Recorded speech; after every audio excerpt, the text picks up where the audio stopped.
kids. It's time to get some SML podcast all up in that. I thought you liked WWE, right? Like, are you used to? Me? Yeah. None. That's in my knowledge. I've never. That's never something to mind. Okay, never mind. I was gonna say Kane's theme song in like 2004. Oh no, WWE like wrestling. Yeah. Yeah. But I think it was before 2004 though. What other WWE is there?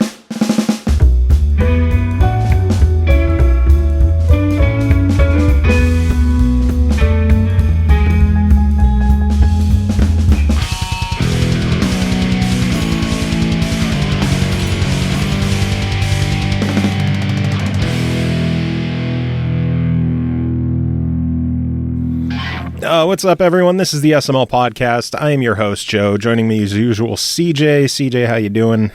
Tired, worked. Blah, blah, blah. I got new games, though. You got new games? Yeah, I started collecting physical games again. Cause I'm into that. What did you get? Well, I decided to finally buy Amazon Prime because Recore was on a major deal for Prime members only, and it was down to like $12. And then for a split second, I thought you just kind of misstated. Like, I just bought the game Amazon Prime. It's an awesome game. No, I got Amazon Prime because of the discount, and then I grabbed Abzu physically because it was on sale for like 11 something. Dark Souls 2, Scholar of the First Sin Edition, and Rainbow Six Siege. Cool. Yeah, and I have 3 more games coming, but whatever. What 3? One you'll be excited about. I'm getting Rock Band. Oh my god! What? It was 50 cents. I was like, at 50 cents. Are you serious? Oh, you're getting like the original. Yeah. Well, I just said the original one. Oh. Why would the fuck am I gonna get 50 cents? Or 50 why would you start with Rock Band 1 now? I'm not gonna start it. It was 50 cents. Why not add it to the collection? At that point. And then I got Devil May Cry 4 for like $2.50, and The Bourne Conspiracy for $1, but that one didn't have a case, so it's just gonna be a disc. So you're literally just buying shit to buy shit at this point. No, most of those games I plan on playing, but Rock Band for 50 cents, I was like, why not? Just letting you know, as a seasoned vet, that's a dark road to go down. Sit upstairs, nowhere to put it. So I'm sure you could tell, but also joining us this episode, Pernell Vaughn is back. Pernell, how are you doing?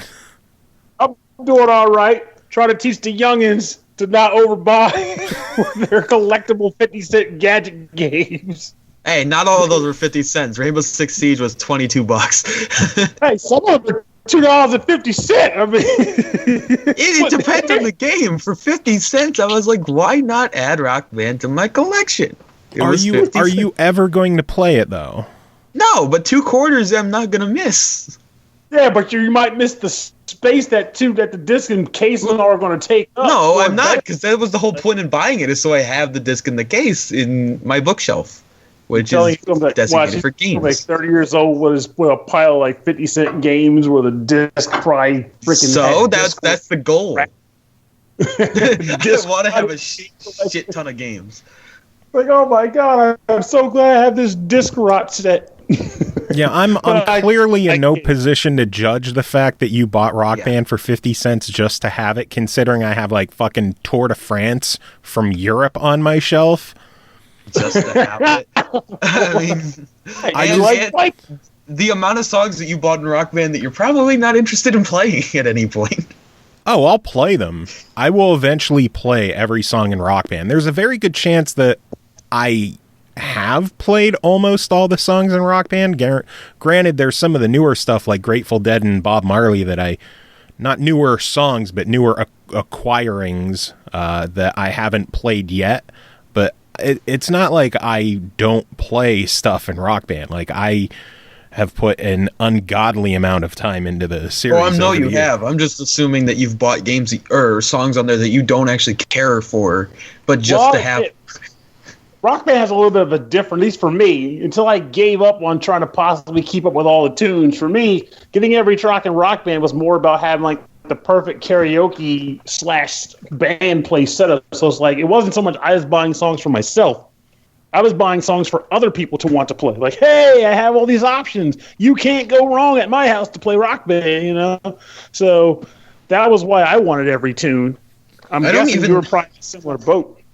I just checked and I have over 14 days of game time in Rock Band 4 alone.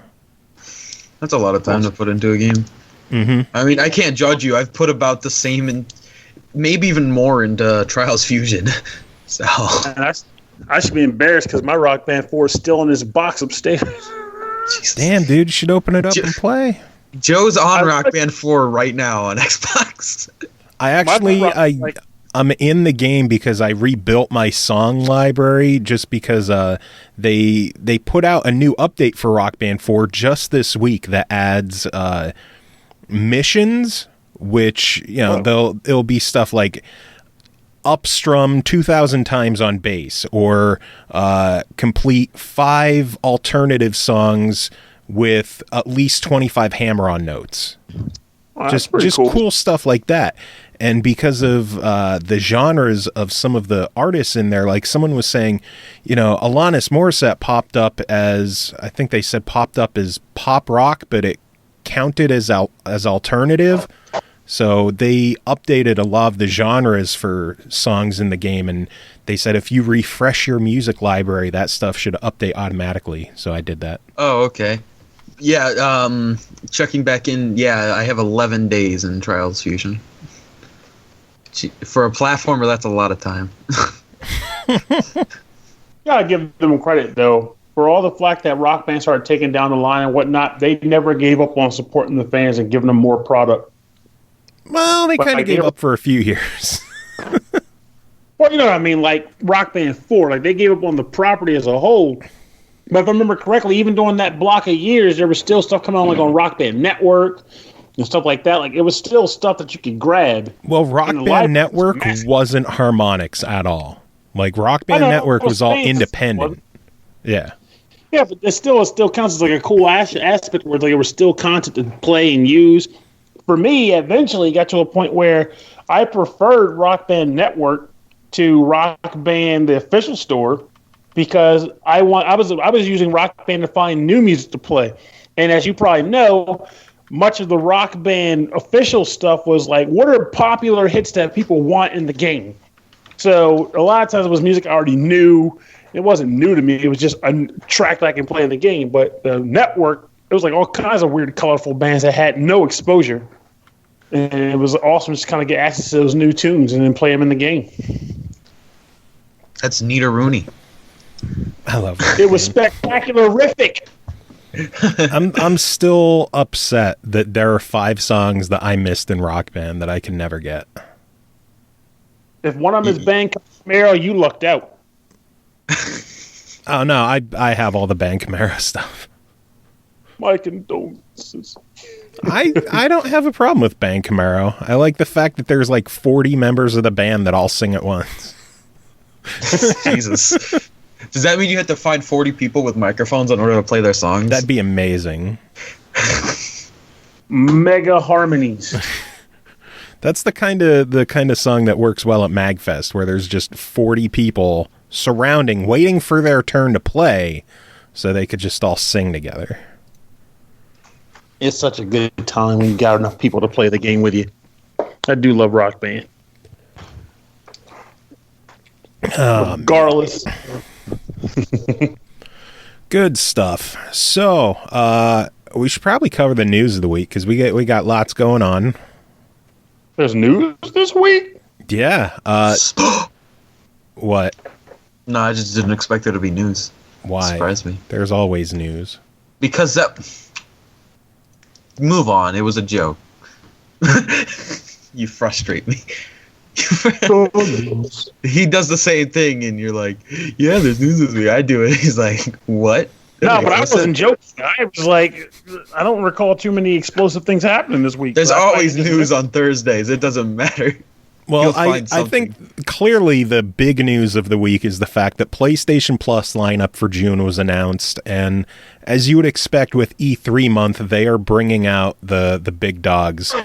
PlayStation 3 is getting Abyss Odyssey, which is a cool 2D platformer action RPG. And then World Rally Championship 5, which is a pretty enjoyable game. Easy trophies, too. Is it? Yeah, for all your trophies. I mean, it's easy in the sense that you have to just beat the game. I mean, it's not easy in the sense that it's like 5 hours, but still. It's like 20 hours, but it's not that hard. The Vita has Spy Chameleon, which, okay. I'm sad that Xbox will never give that away because they don't do games any cheaper than $10, it seems. But at the same time, it's $5. That one is also cross-buy with the PS4, so there's a twofer there. And then this is exciting. The other Vita game, which is also cross-buy on PS4, Neon Chrome from the guys at 10 Tons. Nice. I remember you guys talking about it. Neon Chrome is fucking awesome. So Vita and PS, top-down shooter, roguelike. Ooh. I can dig that. Yeah, have you heard of Crimson Land? Yes. Same developers. Kind of like zombies.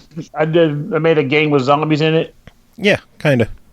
Same developers for Neon Chrome as Crimson Land. So gameplay-wise, it's similar. But instead of just being like an arena where enemies kind of swarm in on you, you're going through actual levels and picking up weapons and bonuses and unlocking stuff, and it's good stuff. And 10 Tons is working on 3 more top-down shooters. So they have found their niche and are going with it, which is exciting. Nice. They took a wheelhouse and they owned it. Indeed. And then the PS4 is getting 2 pretty crazy titles. First up is the full season of Life is Strange, which fantastic series. Yeah, I really need to go through that. Didn't you know? And then Killing Floor 2. Which is fucking awesome. I really wish that was on Xbox already. Oh, me too. Especially because I have like no friends on PlayStation, but maybe now. Yeah, I remember that was your big issue when you were reviewing it. Yeah, because it's very, it's centered around playing with people, and maybe now that it'll be free, the handful of friends that I do have on PlayStation will want to play it with me. Hopefully. It does seem like a really neat game. I hope it comes to Xbox eventually. Even at that price tag, I would still do it. Or will it be left on the killing floor? God. Who invited you? I'll be here all week, folks. I thought you did. Just as a refresher for comparison's sake, right now on Xbox One, we have Speedrunners, the brand new release Speedrunners, which we'll be reviewing a little bit later, and Assassin's Creed 3 on the 360, and then also Watch Dogs and Dragon Age Origins will be coming later on. So it's a tough race. There's good stuff all around this month. I don't know what to give it to. I mean, value-wise, you're getting more money out of the PlayStation lineup. At the end of the day, they're all free. If you got the account, download it, baby. Yeah, if you have both systems and both memberships, you're really lucking out this month. It's E3 month. They've got to bring out the big guns. And both, 3 AAA games on Xbox, and I don't really. I guess like none of those are really AAA. I mean. Over there, I don't think. I think Killing Floor is close. Killing Floor is close, but it was published and developed by Tripwire on PlayStation. Yeah, it's still a $40 game though, which is nice. Yeah, that's I think that's probably the most expensive game being given this month. Yeah.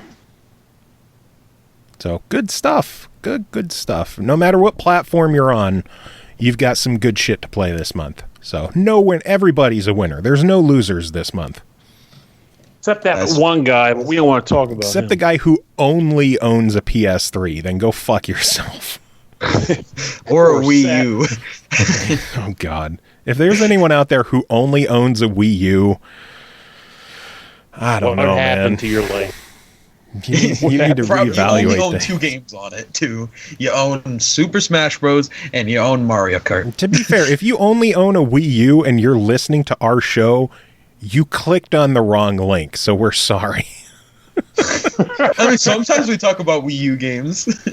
They probably saw our pre-show of us talking about wrestling, and none of that's going to be in the show. I love the WWE. Now I feel like I need to have something in the cold open be like wrestling related, just so it can make a little bit of sense. Yeah. Were you even recording any of that at that point, or? Yeah. Oh, okay. I hit start recording as soon as I clicked to call. So. Oh wow! So you got the whole Finger 11 conversation in it. Oh yeah. Good stuff. Oh man, what other news came out this week? Some sad news. Middle-earth: Shadow of War has been delayed to October 10th, so a 2-month delay there. All right, understandable. I mean, if it's a better game because of it, then oh well, I'll move on. True, I just worry about the fact that it went from a fairly open August to what I'm sure is going to be a packed October. That's true. I mean, even August is starting to get packed. I know my most excited game right now of the year is an August release. What game? Oh, I am so excited for Volition to release, Deep Silver and Volition's Agents of Mayhem. Yeah, that should be pretty good. Also, coming in August, this was just announced, Sonic Mania has an August 15th release date. I really like that trailer was boss too. Yeah. I need to check out the trailer. Even though I'm not an old school gamer, I did actually get a chance to play the old school Sonic games in the past, and I actually really enjoyed them. And it's also been confirmed the game's only going to be $20. Oh, that's not bad. Yeah, a lot of people were expecting something closer to like 40, especially given the collector's edition is 70, and now there's a lot of people a lot of people are complaining like, I don't think the collector's edition's worth the extra $50. Like, have you seen the shit in that collector's edition? The only thing I remember being spectacular about it is the Sonic statue, which I think is nice. A 12-inch tall Sonic statue of him standing on an old school Genesis. That makes the sound. That is amazing. And then there's a replica Genesis cart with a gold Sonic ring. That does seem pretty neat for $70. Like, you know that thing's going to be selling on eBay for like $150. Yeah, in a few back years. in like January or December. It's like I definitely want the setup, but I'd probably only buy the $20 version. I have my collector edition pre-ordered and ready to roll. That makes sense for you. I'd be really happy if they released a bonus like cartoon based the way they did the trailer, because I'd be ecstatic for that crap real hard. See, it was just well done. They're even going all out with the download card. Like, it's not just going to be like a shitty piece of paper. The download key is going to be on a metallic collector card. Oh, wow. Wait. That actually disappoints me a little bit. In the collector's edition, it's not a disc. No. Oh, that's kind of... I prefer it that way. I mean, I know you would, but I think it would be cool to have a case and disc and everything set up. It might be like just a logistics thing where getting the approvals to do a physical run of the game, pressing the discs and all that just isn't worth the hassle when they could just stamp a code on a metallic That's true. card. Sega still doesn't know how well this is going to do, considering some of the recent Sonic games haven't been great. Plus, then, I won't get plus that. then if they do Terrible. a physical version, that would lead to reselling, which I'm sure they're trying to avoid. It's still stuff is going to resell, like the statue and stuff, but... Well, I mean like the actual game, because once they sell the collector edition stuff, like whatever, that's all gone. That's limited to begin with. But if they were selling a physical version of the game, people trading it into GameStop, and they're losing out on sales if people are buying pre-owned.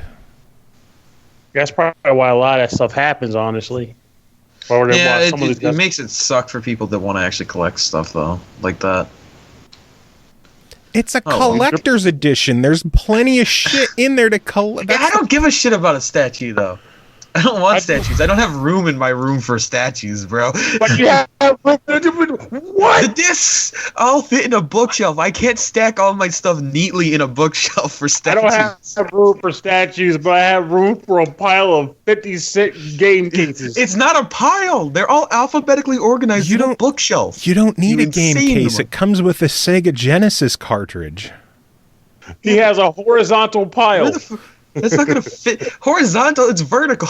Wait, is it vertical or horizontal? I always forget which one's which. Isn't horizontal the up and down? I think it's up and No. down. Horizontal is like the horizon, looking Yeah, on the I know. horizon. Yeah, but would that mean that the games are stacked on top of each other like that, or No, like that's vertical. side by side? Okay, it's side by side then. Shut up.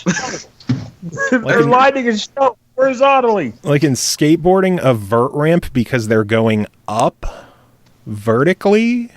Yeah, but they're also touching the horizon when they do that. Oh, mercy. Mercy. God damn it.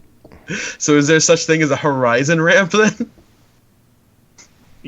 No, maybe. dick. I don't even want to think about it. In some countries, I'm sure there is a horizon ramp. It's also called a sidewalk. That's great. Fuck is this conversation?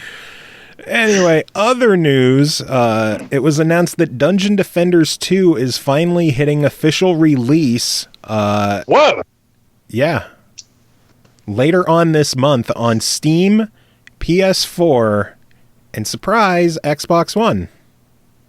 I'm contemplating it. I don't even know how to work with it because I love the first Dungeon Defenders, but there seems to be like even more like extra purchasable stuff in this one than the first one even had. And as much as I liked the first game, it became a little bit of an overkill. But I am curious to see how the final product is going to turn out and what they give you for just buying the base game. Well, the thing is, the base game is going to be Yeah. free to play. It's a free-to-play game. Oh, the whole game is going to be free to Yeah. play. Okay. The only reason there's been a fee now is it's basically people have been paying for early access on Steam and PlayStation. Okay. But now it's hitting a quote-unquote official release, and on June 20th it releases, and it will be a free-to-play game on all platforms. Intriguing. Yeah. Xbox One version, I guess to make up for the fact that we've had to wait this long, is going to include an exclusive pet, an exclusive weapon, and a limited time exclusive map that will make its way to the other versions shortly after launch. So it's good to see the game coming back to Xbox after the first one doing well on the 360. Yeah, it's because it's I remember that being that's popular. what I used to play it on. It was a jam. Yeah, I'm excited about that. We just have to find the time, and heaven forbid, can we get a review copy? That would be slick. Oh, no. Well, I mean, All I can When it's do is free. send emails and hope. So, let's see. Kerbal Space Program has been purchased by Take-Two Interactive. oh, so is Yeah. it gonna technically not be considered an indie release anymore? I don't know. Take-Two did release a statement saying that the current team at Squad will continue to provide support and ongoing development for the title through the game updates and expansions. So it looks like Squad is still going to be working on the game. I know a lot of fans are upset, saying that Take-Two's going to kill the game, which you never know. I mean, why would they purchase the game just to kill it though? Although hasn't there been they're saying- rumors of Take-Two making their own space game and maybe? I Or assume was- that him saying kill it was referring to their adding their flair to the game, which will change what the game is. Oh, like. okay, yeah, that makes more sense. I was gonna say I'm like, why thinking would they? more that not adding their flair, they're just going to fuck with it and think they know how to make it better, but just end up ruining it. What was it today that someone from Take-Two or Rockstar came out and were saying that they could find more ways to monetize their games? You shouldn't actually say that out loud. People should not have to hear that shit. They're saying like, I mean, well, who cares? Place just like little like on. I wouldn't mind in a game if like say like GTA, where the billboards in the game are actual real advertisements. no, that would like be fine. adding more microtransactions. Oh, well, that's You just actually said, "Who cares?" to why people don't want microtransactions. microtransactions in their games. What's happening to you? No, I'm not talking about microtransactions. I thought he was referring more to along the lines of actual advertisements in games. No. Like, I don't care about billboard advertisements in games, but it's like, I think they want to look into doing more in terms of microtransactions. Oh, fuck off with those. If it's a full price game, there should not be microtransactions unless DLC is going to be free because of it. Then I'm okay with it. Like Titanfall 2, no paid DLC because there's microtransactions. That's fine. Halo 5, same thing. I'm okay with those. But if it's going to charge DLC and have microtransactions like Call of Duty, they could fuck off. You know the whole coughing while talking thing doesn't work well when you try it, right? I don't care. I wanted it to be fairly obvious what I said. Or Destiny. Oh, listen, hack 'em. Listen. Listen to me, wince. I'm looking it up. It's the CEO of Take-Two, Strauss Zelnick, in an interview. He said, you can't give away stuff for free in perpetuity. There's no business model in doing that, but we're not trying to optimize the monetization of everything we do to the nth degree. My concern is if you do that, the customer knows. They might not even know that they know, but they feel it. We're convinced that we are probably, from an industry view, under monetizing on a per user basis. There's wood to chop because I think we can do more, and we can do more without interfering with our strategy of being the most creative and our ethical approach, which is delighting customers. Well, there's already microtransactions and shit in games like the NBA games. I could see what they're referring to with those, maybe trying to charge for new players that come in. Or stuff like that. I wish they would stop focusing on fucking GTA Online and put out some actual single-player content. I have not ever gotten into GTA Online, and for how hard they push shark cards and buying in-game money and all that, I will never get into GTA Online, ever. I just don't care. It's pretty neat, but only if you have friends to actually play it with. Otherwise, it's a bullshit. It's just awful and annoying. If you're playing with random people, they're almost all dickheads that play that game, and it's no fun. Yeah. I wonder why. That shouldn't surprise anybody. No, but if you're playing with some friends and do it, like the new race stuff they added, like cunning stunts is incredible, and I'm completely fine with them adding that. It's made some great videos to watch online, which is basically how I experienced GTA at this point because I refused to pay another $60 when I paid $60 for the 360 version. I'll admit though, I'm in the same bucket as Joe on that though. Like I used to like online GTA back in the first game on the PC and all, but at this point in time, I think they've done enough with the multiplayer to the point where they really should go back to doing some more single player stuff for people who are not just like living online. Because when they had at this point, I don't think they're gonna do it at all. I don't think they will either. I think it's just easier for them to keep shitting out. Oh, you could get new cars and. Oh, you could go up ramps now. A lot of people are pretty happy with it, though. Like, a lot of people enjoy the GTA Online aspect. It's still a very popular game. Oh, of course, I'm fine with that. But, I mean, come on. I think they could handle a little bit of a side project or something to get back to the basis. I mean, how long ago did GTA 5 come out? It's been originally 2013, I believe. Good Lord. That's because I bought it in 2013 when it came out for $60, and that's why I refused to buy the next gen version. That's redunk. I don't know. Maybe it's because I'm getting older and I don't give a shit about online stuff anymore. Oh, I didn't want to say it out loud, but I was thinking it. Get off my lawn, you son of a bitch. Well, I mean, I wouldn't complain if they made single player stuff because I personally prefer single player games anyway for the most part.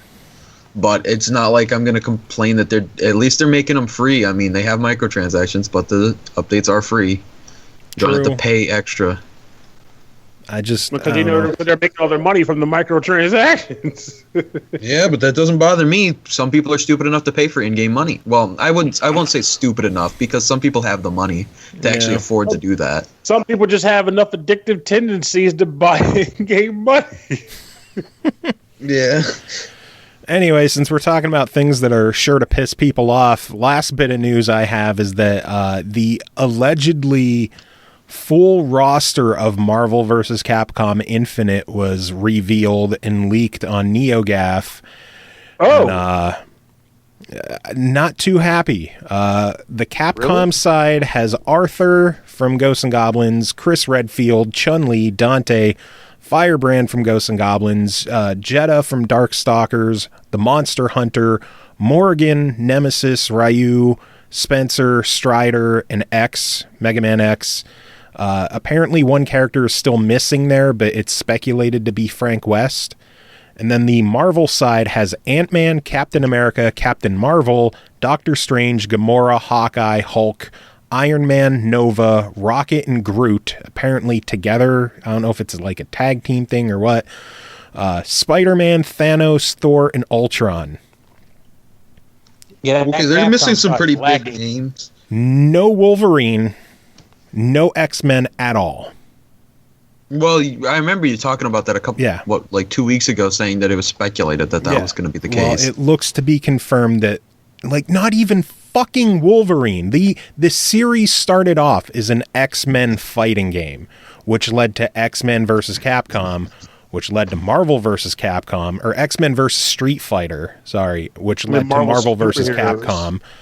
And to not have any X-Men, not have the series poster boy of Wolverine, I'm not buying the game. Because of that, I will not buy the game.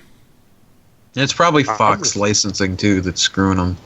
It's not licensing. That is possible. Because movie DLC licensing has nothing to do with video game licensing. It is a Marvel spite thing where they want this to be focused around the Marvel Cinematic Universe and intentionally leave out the X-Men because they can. Maybe they'll eventually show up as DLC, but to have I'm betting that.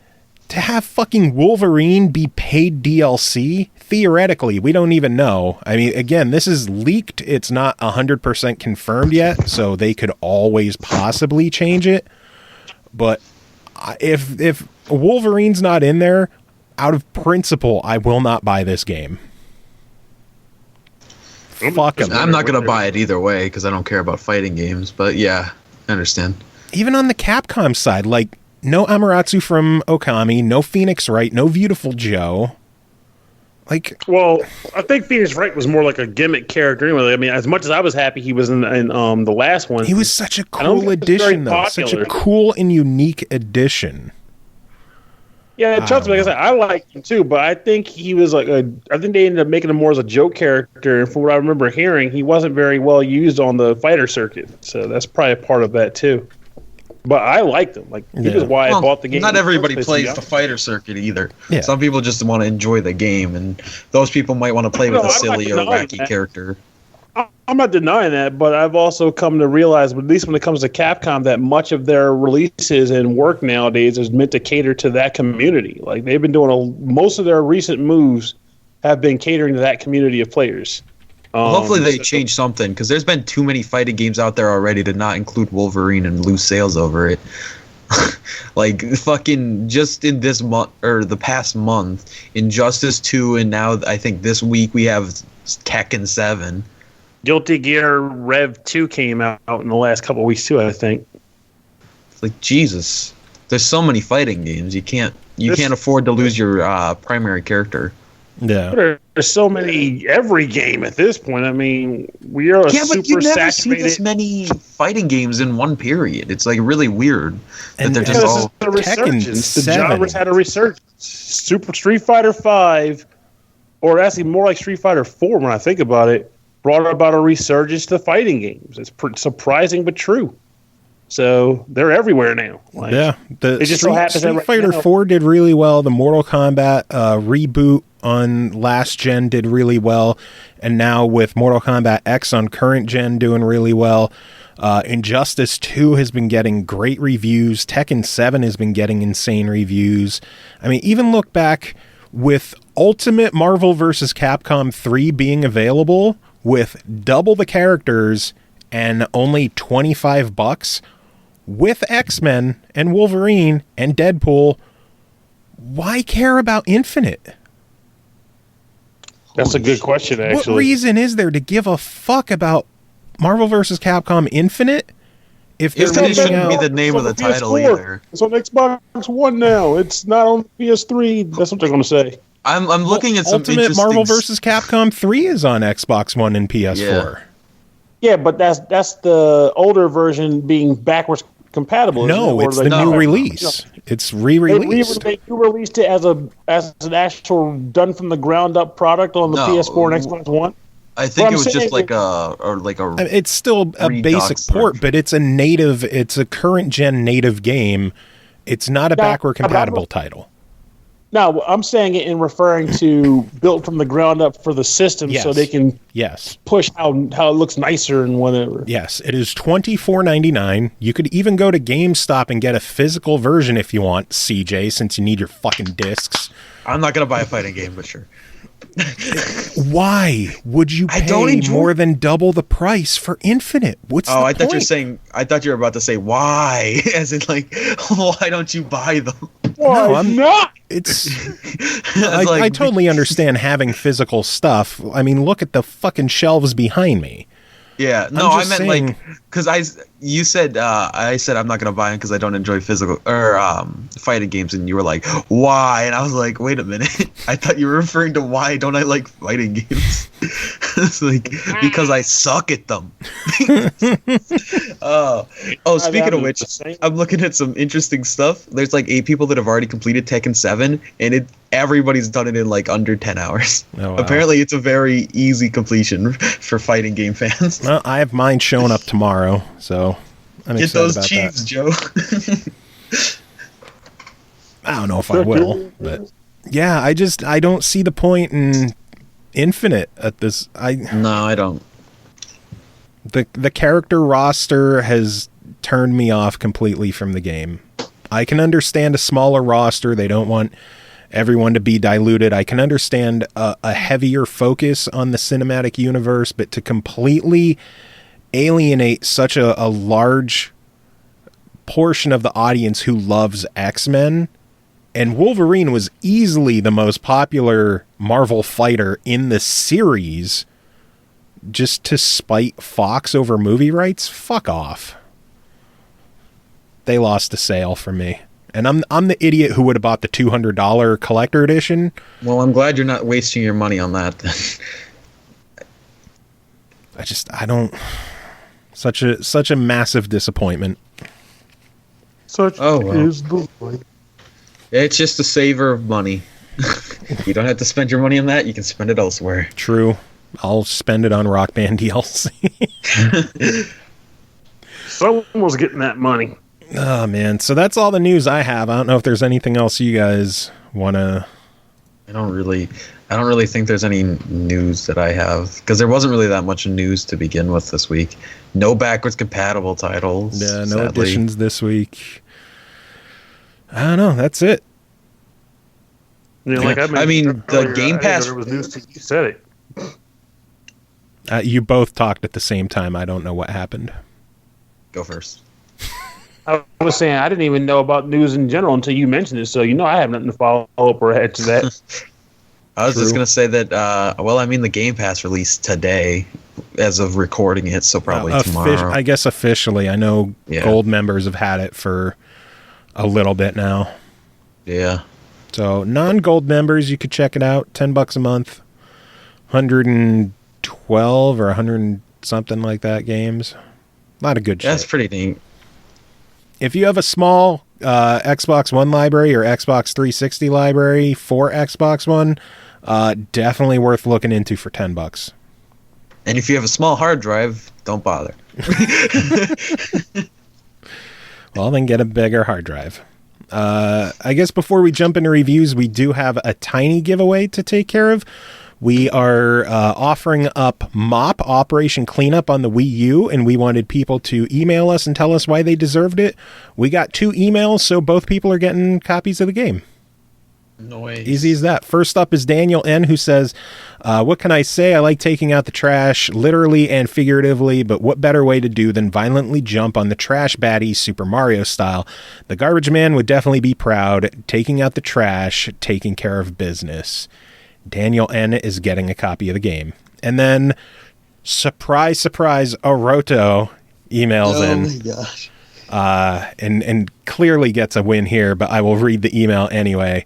I always trusted this janitor in my school. He always told me stuff. When the food was going to be good, when the teachers were planning to drop a surprise test, and sometimes when I skipped class, I also liked to hang out with him in his office and listen to the radio. That guy was all right. One day, though, while I was in the heat of a battle, a fight with another student, he tried to intervene and break up the punch match. By doing so, he pushed me so fucking hard, my foot got stuck in the floor water draining hole that was open, where all the dirt goes after they clean the bathrooms. I looked at him with a face that could be resumed in one word: why? A single tear dropped from my left eye, and right there, as my feet met the mush inside the sinking hole, I didn't only lose a sock, I lost a friend. He tried to apologize later on, but I didn't give him the time of day. The pain was still too real, but eventually, and with a lot of loving and caring, I decided to give him a trial to prove his worth. I asked him to grab me a cup of coffee from the teacher's collective office. You know, the place where they go during breaks to hide so students don't try to shiv them in public.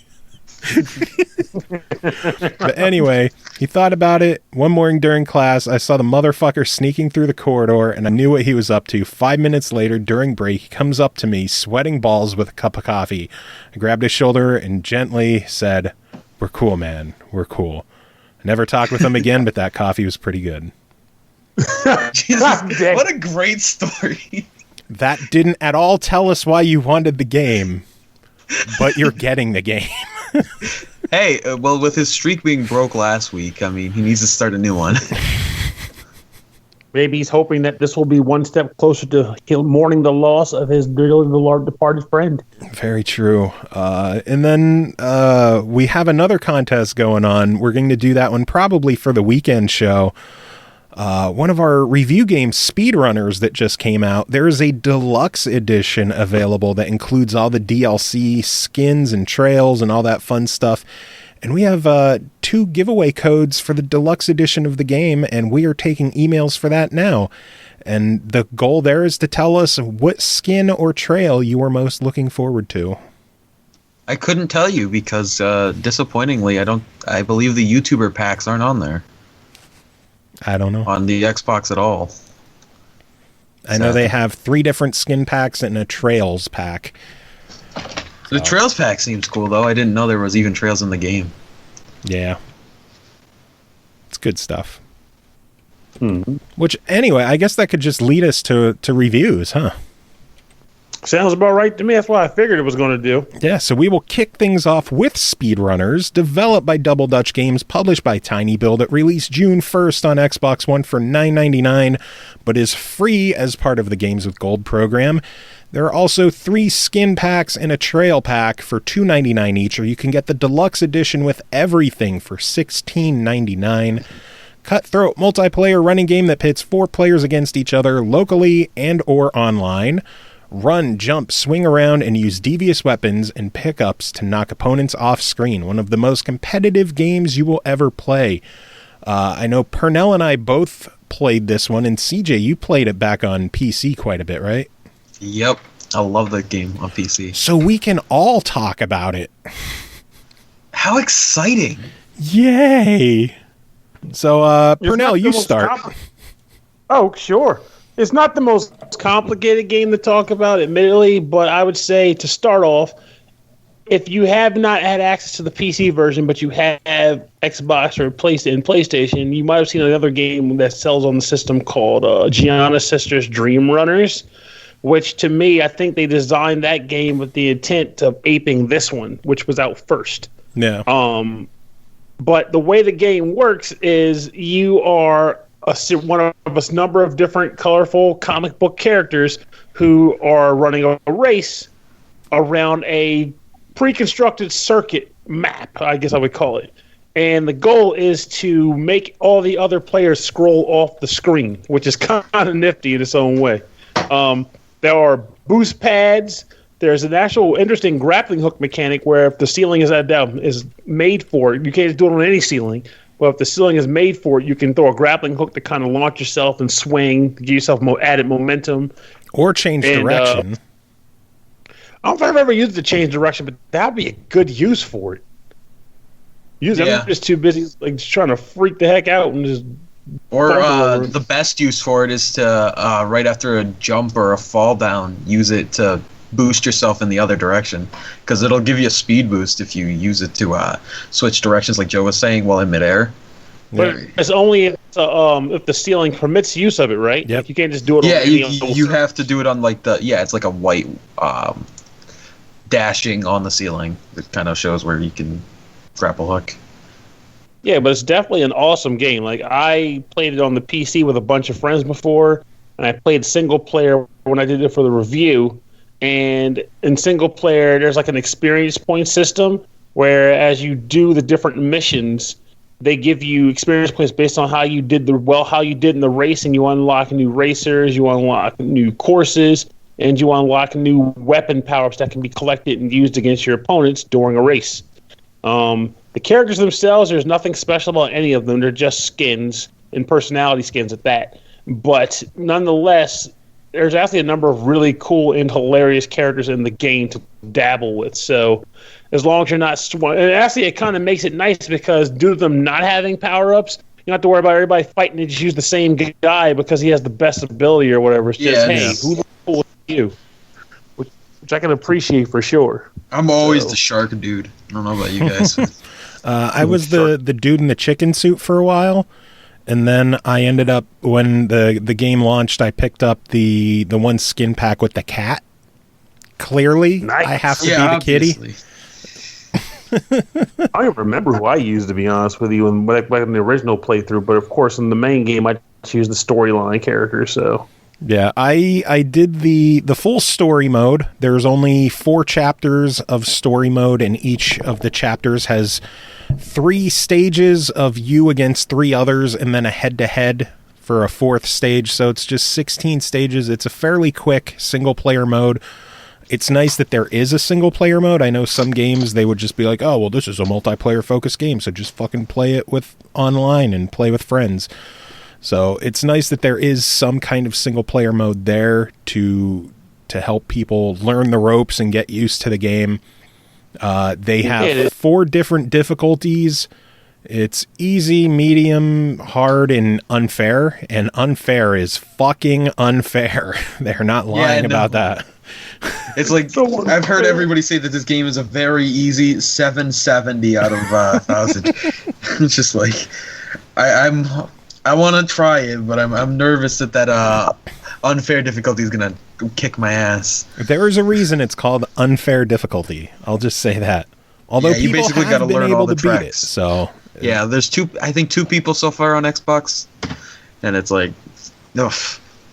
I mean, I guess it just all really comes down to learning the tracks exactly. Yeah.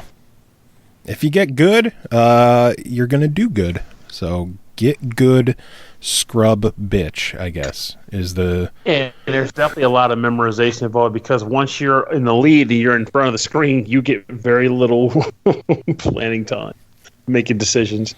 But it's just, I don't know, like it's legitimately fun. I also kind of like if you do too well for too long, the screen will actually start to kind of get smaller and smaller. Yeah, I do like that. I like the screen shrinking on you to, I guess after the first elimination or first 2 eliminations, the screen will start shrinking just so that the same 2 people aren't racing forever. If they're both even good. after no eliminations, if you last too long, eventually a timer will come up with 30 seconds, and once the 30 seconds ends, the screen will get smaller anyway if nobody gets eliminated. So I do like that it helps keep the game moving along. I did have a really, really solid, like, even after the screen was at its smallest point, I was racing against the computer, and we had to go for, like, another 2 minutes. Wow. There are some moments like that in multiplayer as well. What I was having with my friends, it's like, or my friend that was just like, "Holy shit! How are we still both in this map? Like, one of us should have died." There was points in which like part of our body would be outside of it, and we'd still not be eliminated. And it's just like, Jesus. I didn't get to dabble in the online too much, clearly because the game just released. Technically, officially yesterday. I did have it a few days early for review, and I basically just able to play against whatever handful of reviewers or streamers or YouTubers were out there. I had a handful of games. The one I just completely dominated this guy, and we played a handful of times. Was it Shiz? No, I wish. I don't remember who it was, but they have just casual gaming, and then they also have a ranked mode where you have to reach a certain level of experience before you're even able to do that, which I think is nice. That way, you don't ruin your rank immediately. Yeah, the people in ranked know what they're doing already. This game has some tournaments and shit too that I wouldn't be surprised if they joined like or if they started having tournaments on the Xbox system for tournaments. However, the hell that works. The whole arena system, it's perfect for a game like this. That would be pretty neat if they started implementing that. Very true. Given it's part of games with gold, clearly the verdict is to download it and play it. Obviously. Yeah, pretty much. And even if you're watching this afterwards and you missed it, I would personally still give it a buy it. So yeah, for $10, if we're ignoring either the after it's out of the Games with Gold program or for people who don't have gold, for $10, Pernell, what do you think? With the gold, it's a definite grab it because you'd be a fool not to. But if you don't have gold and you don't have friends and you don't want to go online with the racing, then it's a try to not buy. But if you have access and want to utilize that multiplayer, be it locally or online, it's a no-brainer grab. It's a great game for multiplayer. And also for $10, why wouldn't you just get gold and then download that and the other 3 games? Well, that's what we're saying. We just said ourselves, if they miss that window, then they're looking at buying. Yeah, if they miss the window, I still think that this game is absolutely worth it, considering the price on Steam is $15. Yeah. Like, this is one of those rare cases that the game's actually cheaper on Xbox. But I think that's due to their skins in the normal version on Steam that aren't in the normal version on Xbox. Yeah. Like, that kitty skin that you were talking about is not a skin pack on Steam. It's just in the game. Well, I know other companies have done that. Like, they would release the quote-unquote full game, but still withhold a handful of skins because they want to try making some kind of money out of this. And clearly, for $3 a piece, the skins are totally down to if you want anything in there. It's nothing required by any means. And it doesn't even change the game. It's just a visual only. It's just basically just buy those if you want to keep supporting the game because you enjoyed it and you want to show them that it might be worth giving another game in the future with gold. Or if you want to dress up as a kitty. Mew, mew, mew. And we need to get tinyBuild on the show again because I really want to talk to somebody that's done a game with the Golden Pass and in the past and see how much they can tell us about how those are selected. Because I don't think they're allowed to say anything. See, that's so annoying. I really want to know how that stuff works. Like, the only way to know that stuff would be to actually go out and get into a gaming marketing team or whatever, and then try to get a game to become Games with Gold in the first place. Like, that's just, I want to know. It's possible that they might be able to talk a little bit about how they were selected, but I know, like, any kind of contractual stuff or finances, like, they can't say shit. Because we had the guys from Chainsawsome Games who did, what was it, Night Squad? Yeah. Chainsawsome? Yeah, and they couldn't say anything. See, that's... If I remember correctly, that game was Games for Gold on this release month, too. Yes, it was. It was one of the few that did that. Same with Zeroes. It's pretty cool when you see that. Yeah, Zeroes, Night Squad, Super Dungeon Bros, World of Van Helsing, Death Trap, and this one now. Yeah. And Guacamelee Super Turbo Championship Edition. See, I like when games launch as part of Games with Gold, because then it gives guaranteed nobody has it.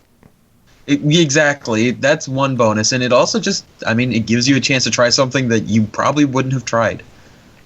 Yeah. So it's anyway, my verdict at $10, if you either have friends to play it with for a party night or you're good playing online, definitely worth picking up. If you're more of a solo gamer, it's tough to justify.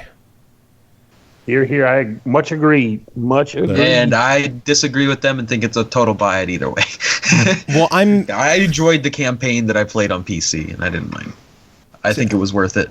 If there were significantly more to the campaign, it might be different. But given that there's only four chapters with 4 levels each, it's a pretty quick play. Yeah, it's a quick playthrough. But for $10, it's not as bad. At 15, I would be like, maybe not. But $10, like, yeah. It's definitely something where you need to play it online because it is a blast when you have a game of 4 people playing.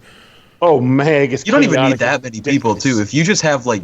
Because I remember I would just play it with my one other friend, and we would still have some epic matches that were a hell of a lot of fun.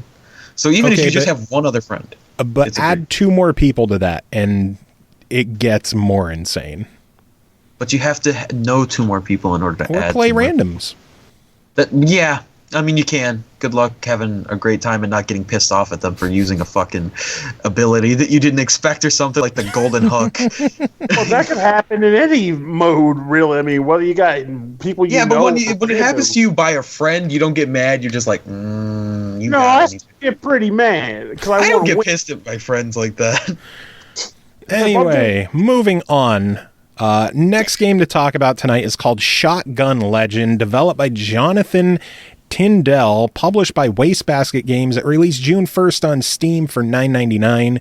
Eugene stumbles through a portal along with a truck rim. He finds himself in a strange land taken over by an alien race. Armed with his shotgun and an arsenal of alien technology, he must find the rim as it seems to be his ticket home.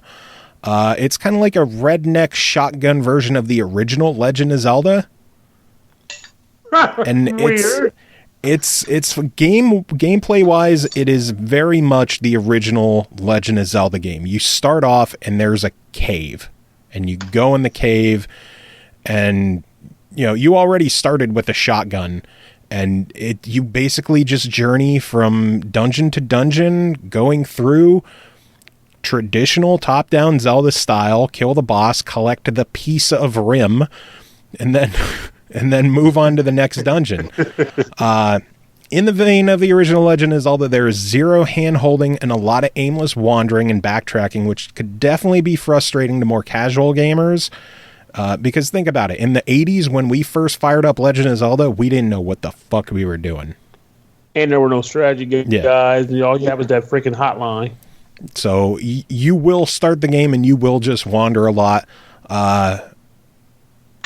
You end up taking a lot of damage from enemies, and the health drops aren't nearly as plentiful as I would have expected in the game. It does seem a lot more difficult than Zelda.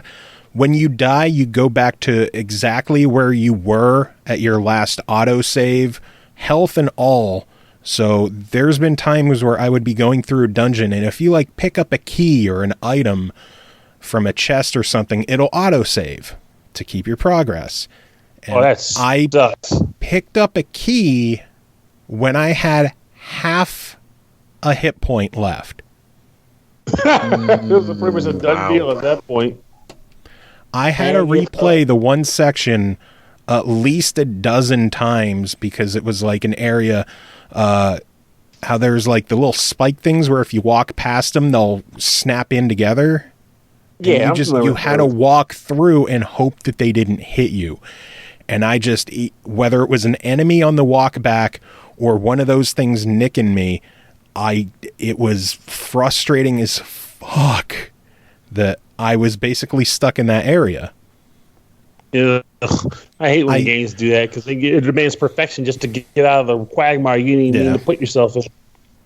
I eventually did thankfully make it out of that area and continued on. The game has 10 dungeons to explore, so there's plenty of stuff to do in the game. 8 active items that you can switch between, whether it's they have a cooler, like a beer cooler that you could store health in, which I thought was funny, or like a bow and arrow, just different power-ups, bombs, clearly. And then there's 8 passive upgrades. I wanted to go back and list some of the passive upgrades for the sake of the review, but I loaded up my game and my save file was gone. Oh, great. What happened? I don't know what happened. I had a good 2-3 hours into the game. I beat 6 of the dungeons, started up the game, and there was no continue option. Well, that's a shame. So I did not feel like loading the game back up and starting fresh just so I could remember what a couple of the passive upgrades were. I know one was like a raft that you could travel between certain port areas, but I don't know what happened. I know on Steam it said that the game was accidentally released into full release instead of early access, and I don't know if that had something to do with it. Maybe. But it just sucks that I lost all my progress in the game.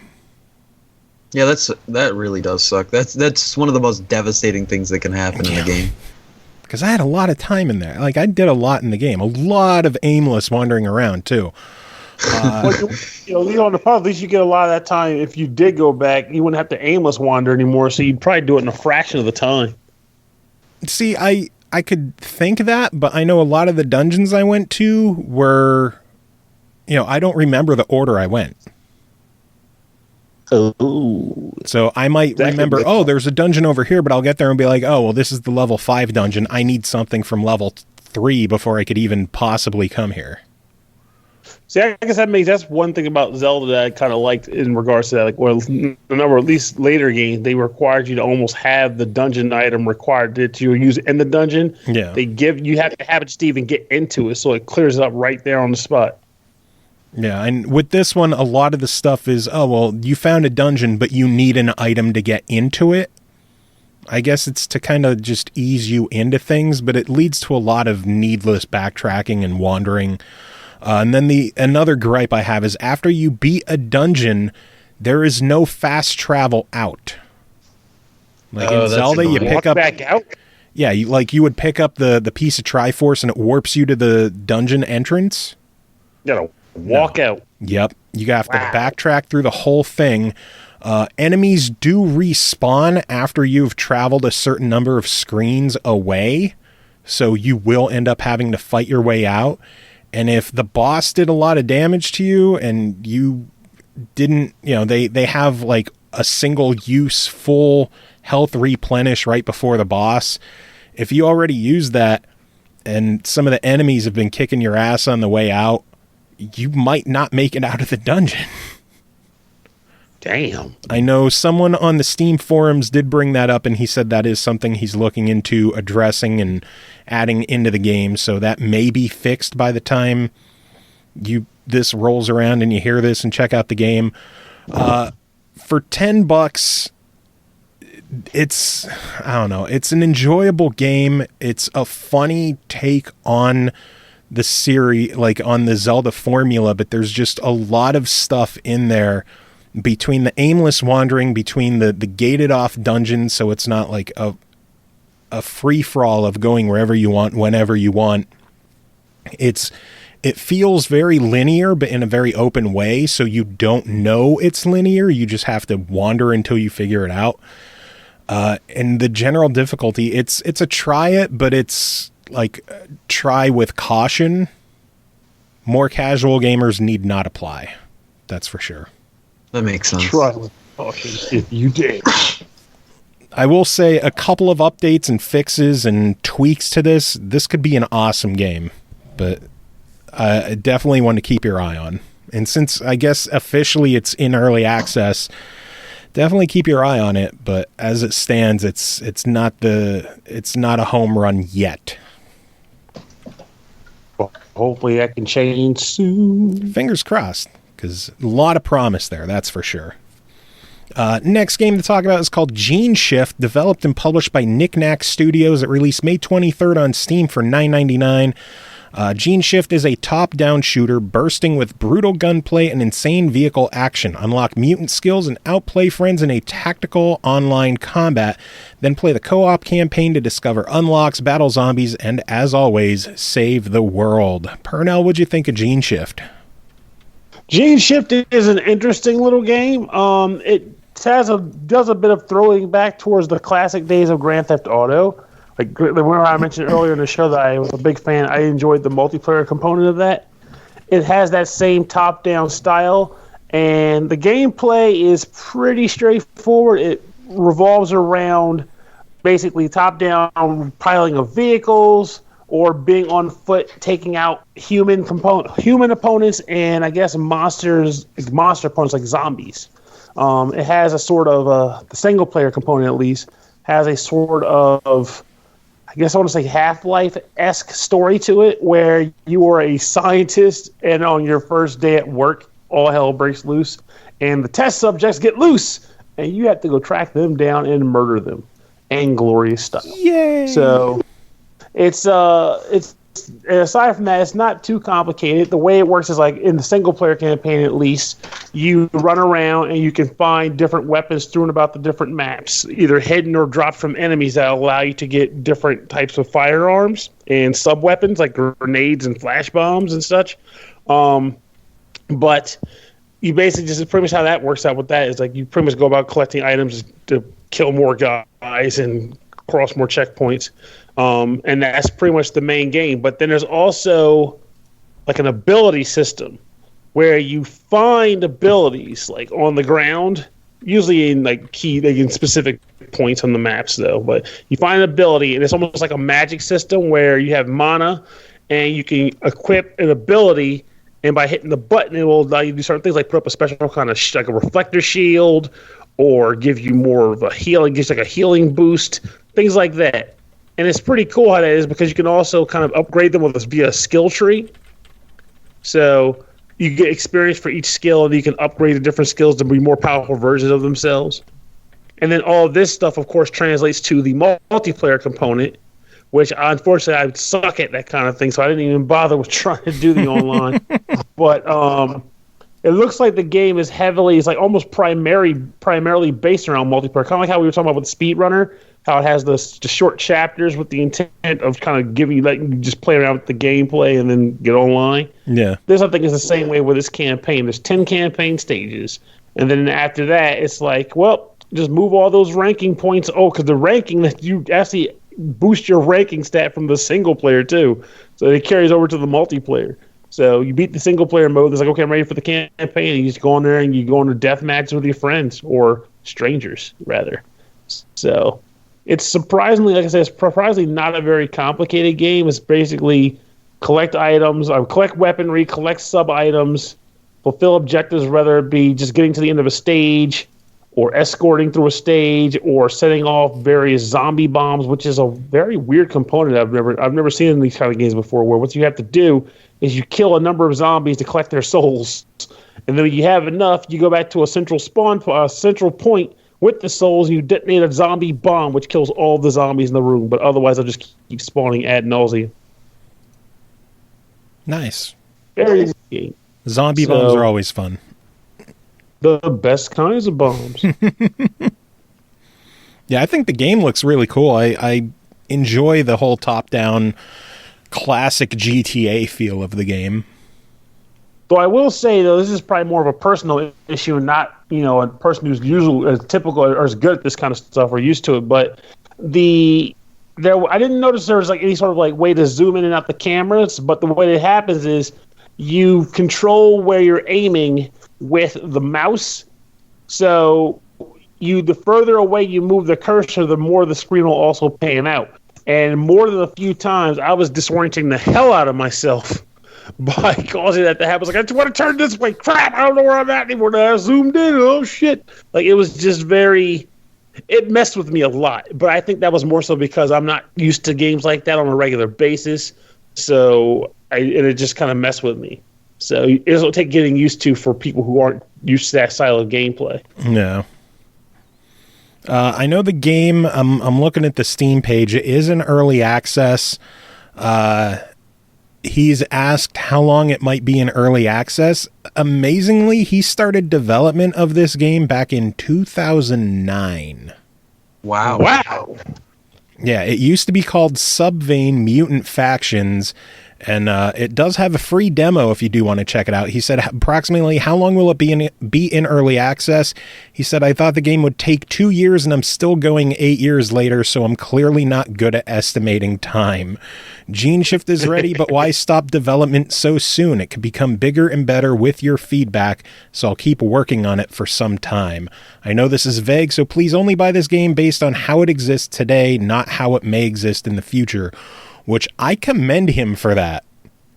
Yeah, he outright tells people, I don't know how far along this is going to go or how long it'll take, which is very rare. I enjoy that honesty. That definitely gets some points with me. He is hoping to have more vehicles, more weapons, more skills, more chemicals, more game modes, more maps, more cosmetic unlocks. You want hats? I can add hats. That's funny. To be clear, these are just examples. None of these are promises. So again, I love his honesty, which is awesome. Laying it out on the table for you. Asked if it will be priced differently after early access. He says, not sure, but the price might rise after a full launch. I believe early adopters should get a better deal, as thanks for the support and feedback you provide. So at the early access price of $10, what are your thoughts on this one, Pernell? I'd say, I think it's a good buy, to be honest with you. It was a fun style game. I didn't dislike it in the slightest. It's just a more along the lines of it has to be your style of gameplay. But I think by hearing this review and seeing screenshots, and also, of course, on Steam they have preview vids even, you know visually what you're getting into. So with that all in mind, if that suits your fancy, I think it's worth the money. And even better, if you're on the fence, as we mentioned, it does have a demo. I'm checking the page. It says, click download demo and the right to play multiplayer. So it's the multiplayer demo, which has, I'm assuming it includes the 5-on-5 multiplayer combat. He says it is free with no time limits. Wow. So that's pretty good. Clearly, so, I guess he might just limits the weapons that the demo people can get or something like that. I'm sure it doesn't include the campaign as well. Yeah. But being that, like I said, it seems like it's primarily meant to be a multiplayer game. I think they got to neuter you in some way in order to make it like that, because it's awesome in a sense. It does a twofold effect. By making it multiplayer accessible demo, it allows you to pad the main lobby and stuff, because you got people who are learning about the game and are getting to play with actual human beings and not CPs, and human players who are looking for a chance. It's more likely that other players will be online. But if they just limit the types of weapons you get, they'll be like, well, I hope you like the game. If you like the game, just realize how much damage you can do with the weapons that are actually helpful for winning actual matches. like you have the club, and that's all you get. Hope you enjoy the game. I will say, based on the dude's honesty and how he's handling this and what he's offering, I think I'm going to buy this game myself just to support. I don't know if I'm ever going to play it, but I appreciate what he's doing and how honest and upfront he is about everything, and I kind of want to support that myself. That's good. Some jeans. Now Pernell, has no reason to shit on me for spending 50 cents on Rock Band. Pernell, you won't believe how often he calls you Parnell, like Chris Parnell. That's enough of a reason to shit on you, let's be honest. Hey, I never said the Chris Parnell thing. Is Parnell going to be on? No, but Pernell is. A couple of those times is because my phone auto-corrected it because it doesn't believe Pernell is a real name. Sure. But for the most part, I forget. More like it believes Parnell is a real name because you type it so much. Yeah, because I was playing Evolve for fucking 90 years. There you go. See? Oh, man. But yeah, I think it's a good buy, and I think if you're in that style of gameplay, you're going to enjoy this. If you have a hanker for the old classic days of GTA's top-down shooting and Chinatown Wars, get a little bit of a fix of that style of gameplay from this. So man, Chinatown Wars was so fucking good. That's one of the three DS games, not 3DS. One of the 3 DS games I still own. That game was legit. And at the time, it was awesome because, it was a return to form of the old GTA style games, and they threw an awesome plot in with a great location and cast of characters. I didn't get very far. It's delectable. Anyway, next game to talk about is called Star Balls, developed and published by Boulder Games.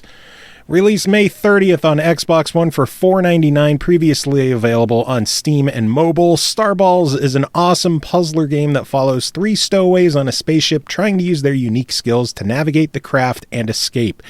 The 3D visuals are incredibly rich, the story is good, and there are plenty of levels, power-ups, and it is a must-play game. That's their description. It's like they want you to know. Yeah. Basically, it's space mini-golf for the most part. It is a good-looking game for an indie game and a $5 indie game, and originally a mobile game. It's a pretty nice-looking game. It has 50 levels in it, and they can be replayed with time attack and score attack. There are 35 campaign levels, and then you can unlock an additional 15 if you can find the keys hidden in the levels. The gameplay is pretty much pull your analog stick back and then press the bumper button to fire. I kind of wish you didn't have to hold the stick back for the distance, because you can easily accidentally drift to the left or right, screwing up your aim. Oh, that's not good. Especially if you're holding back for a full strength one and you just accidentally drift slightly in a direction, it starts moving everywhere. Does that ultimately end up power driving into like a freaking ditch?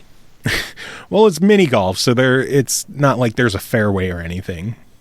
Oh, true. Yeah. But it can still be a ditch. I mean, I've played some pretty mean mini golf courses. And there are some levels where you can easily go off course. Thankfully, there's no like added strokes for going off course. It just resets you to where you were, and that counts as a stroke, but there's no like extra +1 or anything.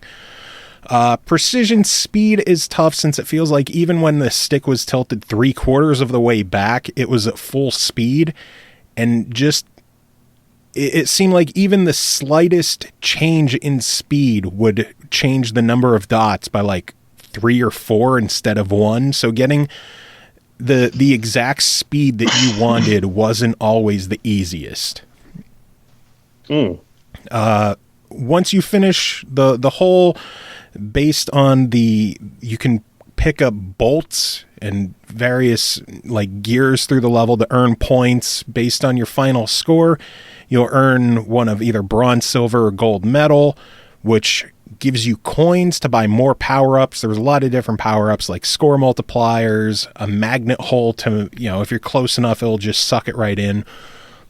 Turbo, so that you can hit harder. Brakes, so you can actually slow your ball down. You can enable steering or jumping, opening all the doors in the level automatically, stuff like that. You can equip 2 of the powers, but as you unlock the other robots through the story mode, you can equip 3 and then 4. So clearly, once you get that final bot, you're not going to ever mess with the other ones. Screw that, man. Achievements in the game are kind of goobered up, and there's a lot of uproar over the achievements in the game.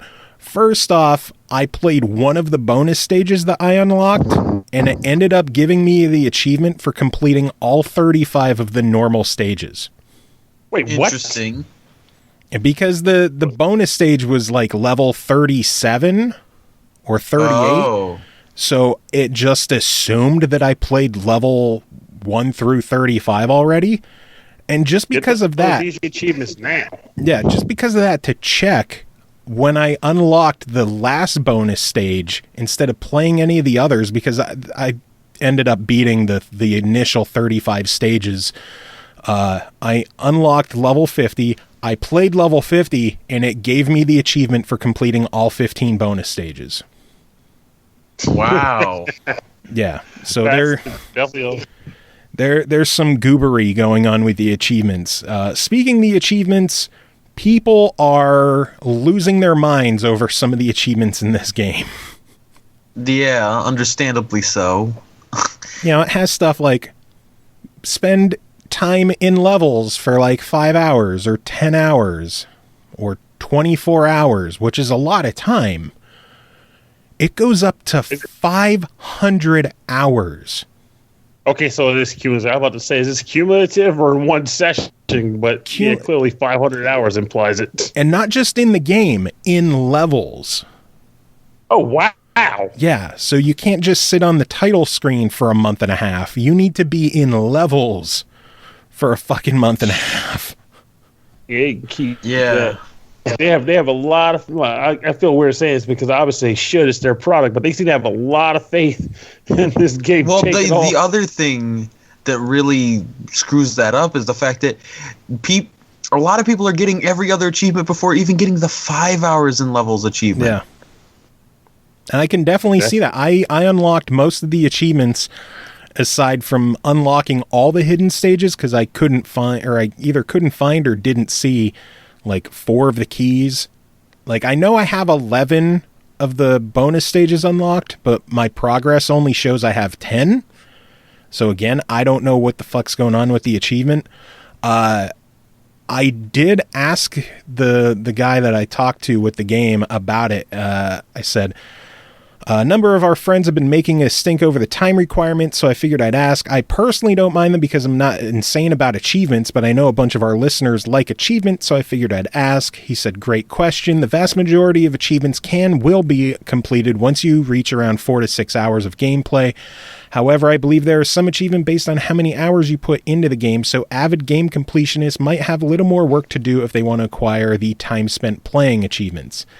I said, haha, yeah, I know some people are going nuts over the spend 500 hours playing the game. Thanks for the info. He said, I understand the satisfying feeling of total completion, but whoa, hardcore achievement hunters really put themselves in some tedious and painful situations. Yeah, I wouldn't call it tedious and painful. I'd call it overdoing it. So I don't know if this is like kind of like the Korok seeds in Zelda, where it's kind of like a fuck you. Yeah, it's definitely a little too much. Yeah. When you can get every other... Shiz Blacka is actually at exactly what I'm talking about. He has every achievement in the game aside from any of the time spent. He doesn't even have the 5 hours in levels. Like, that's when you know that it's gone a little too insane. Yeah, it's pretty crazy, but I don't know what they're thinking. I don't know if they're going to change it. I have no idea. I mean, at this point, they're still able to because nobody's done it. So it's not like they're screwing over anybody that has done it. But still, I don't see it changing either. Yeah. And then I ran into another fairly annoying issue. The first time I played it, I got about 15 or so stages in, took a break, went back. I was on stage 3. I was just literally looking at a couple of posts on the forums on TA about it, and a couple of people are saying that they lost save data as well. I was annoyed, but I'm like, well, I wanted to put more time into it. I ended up beating the game because I mentioned I completed the 35 initial stages. I messed with a handful of the bonus stages. I just fired up the game. I'm on level 7. Yeah, there's some saving issues, and that's really annoying as well. That can really screw up a game because then it's like, well, yeah, but you don't get to keep anything you just did. You got to restart it every time. I did bring it up to them. I mentioned it that I had an issue with the save data. I got a response that said, I'm really sorry about that you encountered a bug like that. I'll ask some of the devs to see if this is an issue or perhaps even avoidable. Thank you for your feedback. So I can confirm that it has happened to me twice. And it's frustrating as fuck. Thankfully, the game itself isn't that long, and the achievements basically remember that I already beat all the stages, and they remember your progress in terms of hours spent and like the money that you, or the points that you earn for those achievements. For $5, I think this is going to be one that gets a fuck it, why not? Because it is cheap enough, and it's enjoyable, and it's fun. Hopefully this save bug gets figured out, because that could ruin a lot of people's enjoyment. We will update you if that does get addressed or fixed or whatever else. Even still, for $5, it's fucking $5, so it's fun. Have fun with it. And despite the fact that there's a couple achievements in there that are going to take you, years to get... Or just not bother with in the first place. The game still does a really good job of sprinkling achievements on you constantly, which is a good feeling. So even if you're just a gamer score hunter and you don't care about actual completion percentage, it's like an easy 820. Yeah, if you just, and it's a fun mini golf game. So $5. Mini golf game. Yeah, $5, fuck it, why not? There's worse things you can do with $5. It's enjoyable, it's fun. I really hope they get that save bug issue fixed, because that's 2 games this episode that I have lost progress on. Jeez. Well, I guess I would say it's worth a warning in general to say, well, if you buy it, don't invest too much time in the gameplay itself until you're checking for that issue to be resolved. And again, thankfully, it's quick enough that, I was able to beat the 35 initial stages fairly quick, that, I lost the initial 12 stages or so I lost, that it was basically nothing. It is probably like half an hour to get that back. Yeah. Well, that's not bad then. In that case, it's still frustrating, though. Yeah. Anyway, next game to talk about is called Hover Revolt of Gamers, developed by Fusty Game and Midgar Studio, published by the Sidekicks and Plug-in Digital. Oh my god, that's going to eat up all the characters in the tweet. Released May 31st on Steam for $19.99. A console version is planned for Q4 2017. Experience the thrills of a fast-paced single-player and multiplayer parkour game. Join the rebellion and deride the security forces of an anti-leisure tyranny. Rise up to the many challenges of a futuristic open world, assemble your team, enhance your gear, and perform incredible tricks and combos. CJ, you get to talk. No, I don't. Shut up. Joking. This game, straight up, as soon as you see it, any images or a video, you're going to immediately think, oh, this looks just like Jet Set Radio. And that's because, I really believe that it takes a lot of inspiration from that game. And but they threw their own twist on it and made it an interesting little game where they're the evil, I guess he's the mayor or leader, president, whatever you want to call him. I don't really remember what they referred to him as, but he decided to make a law that is against anything that's fun. You're not allowed to be seen having fun. There's cameras that if you're going too fast, running around or anything, it'll lock off an area because it's like you're having fun and you're not allowed to do that.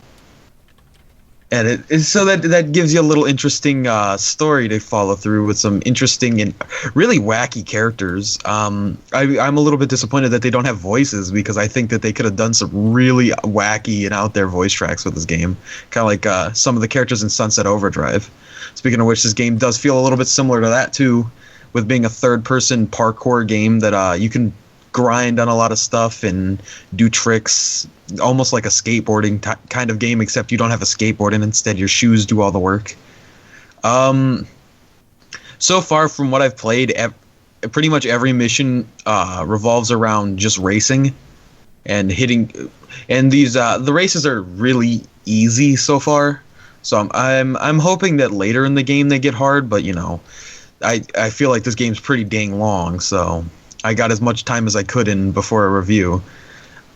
But the characters that you race against, the AI are just like kind of dumb and get stuck for a second, and then that gives you the chance to get right past them.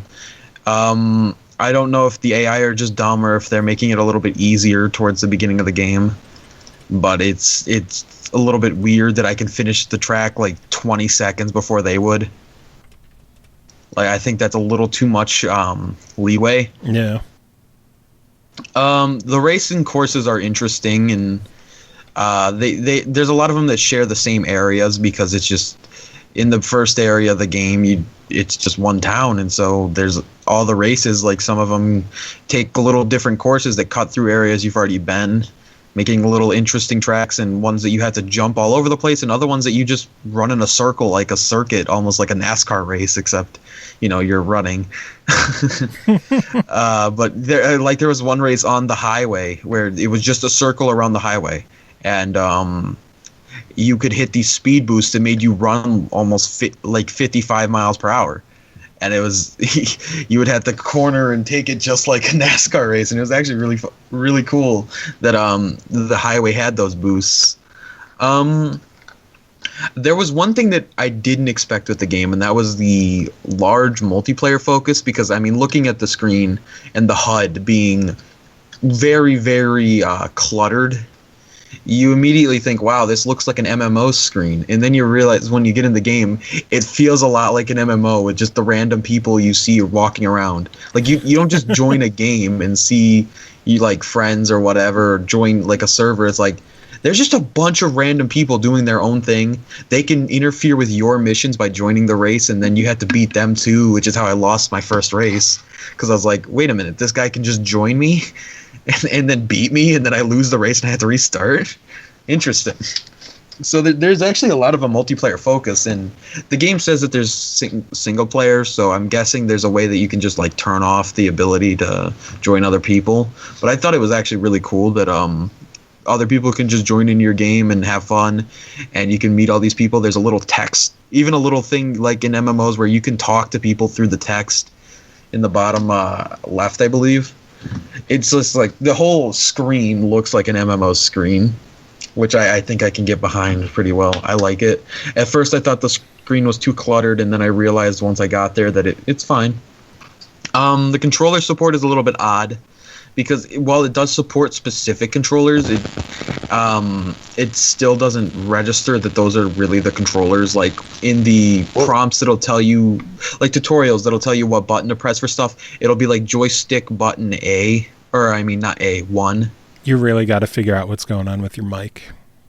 So that was his microphone? Yeah, that was him. That was him. There's nothing I can do about it. Continue. Anyway, what I was saying was, like in the tutorial menus, it doesn't actually show the button that you're supposed to press, but instead like joystick button 1. Really? It's doing it again? What the fuck? Normally it doesn't do it, and then immediately do it again. I don't know. Maybe it's just the mic volumes. I think it might be the volume's too high and it's starting to fuck up because of it. So, anyway, I'll move a little bit further from my mic and see if maybe that fixes it. But let's try this sentence for the third time. Okay? Go ahead. You already messed up. Too late. In the tutorial menus, the buttons on the controller do not show up as the correct buttons, but instead joystick button 1 and stuff like that, instead of like A or Y. There's also a lot of controls on the controllers that do the same things, like A jumps and so does RT, and X tricks and so does LT. So, because I guess there's just not that many different controls in the game. But it's interesting that it has controller support, but it's weird about it. Honestly, I like the game. I love the visuals. It's a great looking game. I love the cell shaded style. Yeah, it's great. The music is awesome. Like, it's so pumping during a race, and it's just really cool. It's like electronic music, but it's really fucking awesome. That sounds just like that. It's constantly like boogie woogie woogie woogie. Like everything I'm seeing about this game, and even with the visuals, and you're telling me about the soundtrack, it just feels Jet Set Radio. Yeah, I mean, if you like Jet Set Radio, or even Sunset Overdrive is a great comparison. It's very similar to that. I think you're really going to get into this one. It's a very interesting concept. It has an interesting storyline that I'd like to follow some more. The characters are cool, but I do wish that they had voices that were wacky and out there, because I think that would work very well for this game. The character design themselves, itself is actually really cool, and the ability to unlock more characters is really cool. Overall, I mean, $20 is a little bit pricey, but considering how much content you get, I think it could be worth it, depending on how much you're into this niche style of games. Like, there's not that many out there that are like this. It is also, it has a launch sale until June 7th for $15.99, if that helps matters. I mean, while it's on, it ends June 7th, so you got a few days to pick it up if you're on the fence about it. I would go for it. Got a week. And the official soundtrack, I believe, is totally worth the $6.99. Like, the soundtrack is great. I think I'd have to give this game a recommended try it. It's really cool. I don't think everybody's going to be into it because there's a lot of people out there that didn't like games like Sunset Overdrive or the parkour style games. They want more action, more shooting. But if you're what were you saying, Pernell? No, I jokingly said they're missing out. They're like, they just want more action and more shooting, less parkour. It's like, what? Dude, man. Yeah, I know, really. I don't understand that, but whatever. Some people can't focus on two things at once either. Like jumping and shooting in other games. That was tough, though. That was a really tough component to Sunset, but still, missing out. That was easy. Anyway, the game itself, I recommend to try it. I think it's worth checking out. I'm interested to see if when it comes to console, if it's just as good, runs just as smoothly. Hopefully it does. I think the game is pretty neat. Cool. All right, next game to talk about is called Dragon Bros. Developed and published by Space Lizard Studios. It released May 31st on Xbox One for $9.99. Previously available on Steam for $8.99. Robots are everywhere, destroying the place you used to call home. The only cure for this terrible mess is to wipe out those cranky machines with bullets and big explosions. Play as a young dragon in this 2D retro run-and-gun adventure in co-op or solo. Free your dragon mom from the evil Mechachilles, or something, whatever. It's a standard 2D shooter platformer. There's only 4 worlds in the game. The first world has 3 stages and a boss. The others only have 2 stages and a boss. They do try to mix it up a bit by having some bonus stages. Like each world has a handful of mini stages, like solving a certain puzzle to get through it, of like shooting certain things and just basically learning game mechanics. There's also a mini stage in the style of Space Invaders, where there's enemies coming down and you have to shoot them from below. And then Pang, like the balls bouncing, you have to shoot them and they split and you have to keep shooting them. So they do throw stuff in there to keep you entertained and keep things, mix it up a bit and add a little bit more value to it. Each stage also has 5 difficulty levels, so you can replay that way. Overall gameplay is just standard, shoot things and get through the level and don't die. You can find a handful of different weapons as you go through the stages. Each have limited ammo. Very similar, like a Metal Slug, where you could find extra weapons around. And after they're gone, you're just back to your standard weapon. The game is short, though. I think the biggest problem is that I completed the game in 90 minutes. Wow. Yeah, that's really quick. Beat the final boss in 90 minutes. And I actually replayed the first stage a handful of times because there was an achievement to beat the first stage in like under 2 minutes and 40 seconds, something like that. I don't remember what the time was. But I was like 10 seconds away. I'm like, oh, I could get this. And I kept trying. I kept getting like a second away. So I kept trying until I got it. Because then at that point, it was just like, for pride. You're too stubborn. Yeah, you're too stubborn not to get it at this point. At this point, it's just like, I will have it no matter what. Yeah, but the overall, the game length is just, it's a short one. There are only... meant for like... What'd you say? I was going to say, you think it was probably meant to mimic like a game more meant for speed runs, or the intent of just being similar to like classic games like how Contra would work, how you just meant to be like 8 stages that are meant to be replayed over and over again, stuff like that. I think it'd be more along the lines of something like the old school games than a speedrun focus game. And then it does have the more difficulties to, so you could learn the game and get better, and it encourages replayability. But if you're just looking to play through the game and you're done, this is something you could do in an afternoon. The game only does have 11 achievements. And in the one playthrough on easy, I got 9 of them for 700 points. Nice. The other 2 are to beat every stage on the hardest difficulty, which is tough, and then to kill 9,000 enemies. And after completing the game, I was only at 20%. So this is something that will be grindy and require a number of repeat playthroughs to finish that one off. I would imagine the goal for this would be to beat the game on all of the difficulties. But yeah, good luck doing that. If you're masochistic, you could just go in on the hardest difficulty and try running through it.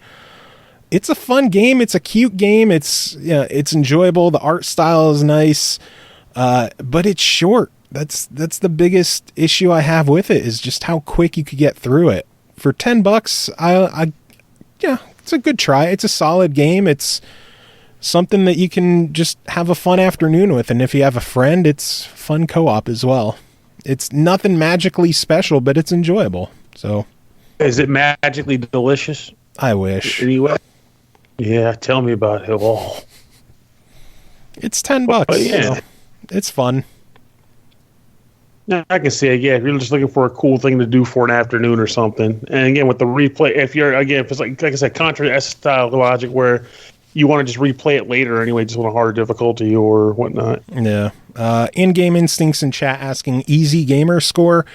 Like I said, in an easy playthrough, I got 9 achievements for 700 points. The one to kill 9,000 enemies is easy enough, but grindy. And then the one to beat it on the hardest difficulty is going to be tough. So it's easy gamer score, but a tough completion. Okay. So I can see that. Yeah, that was a quick review. Quick review for a quick game, I guess. Yeah. It took about as much time to do a review as it did to beat the game. Close, yeah.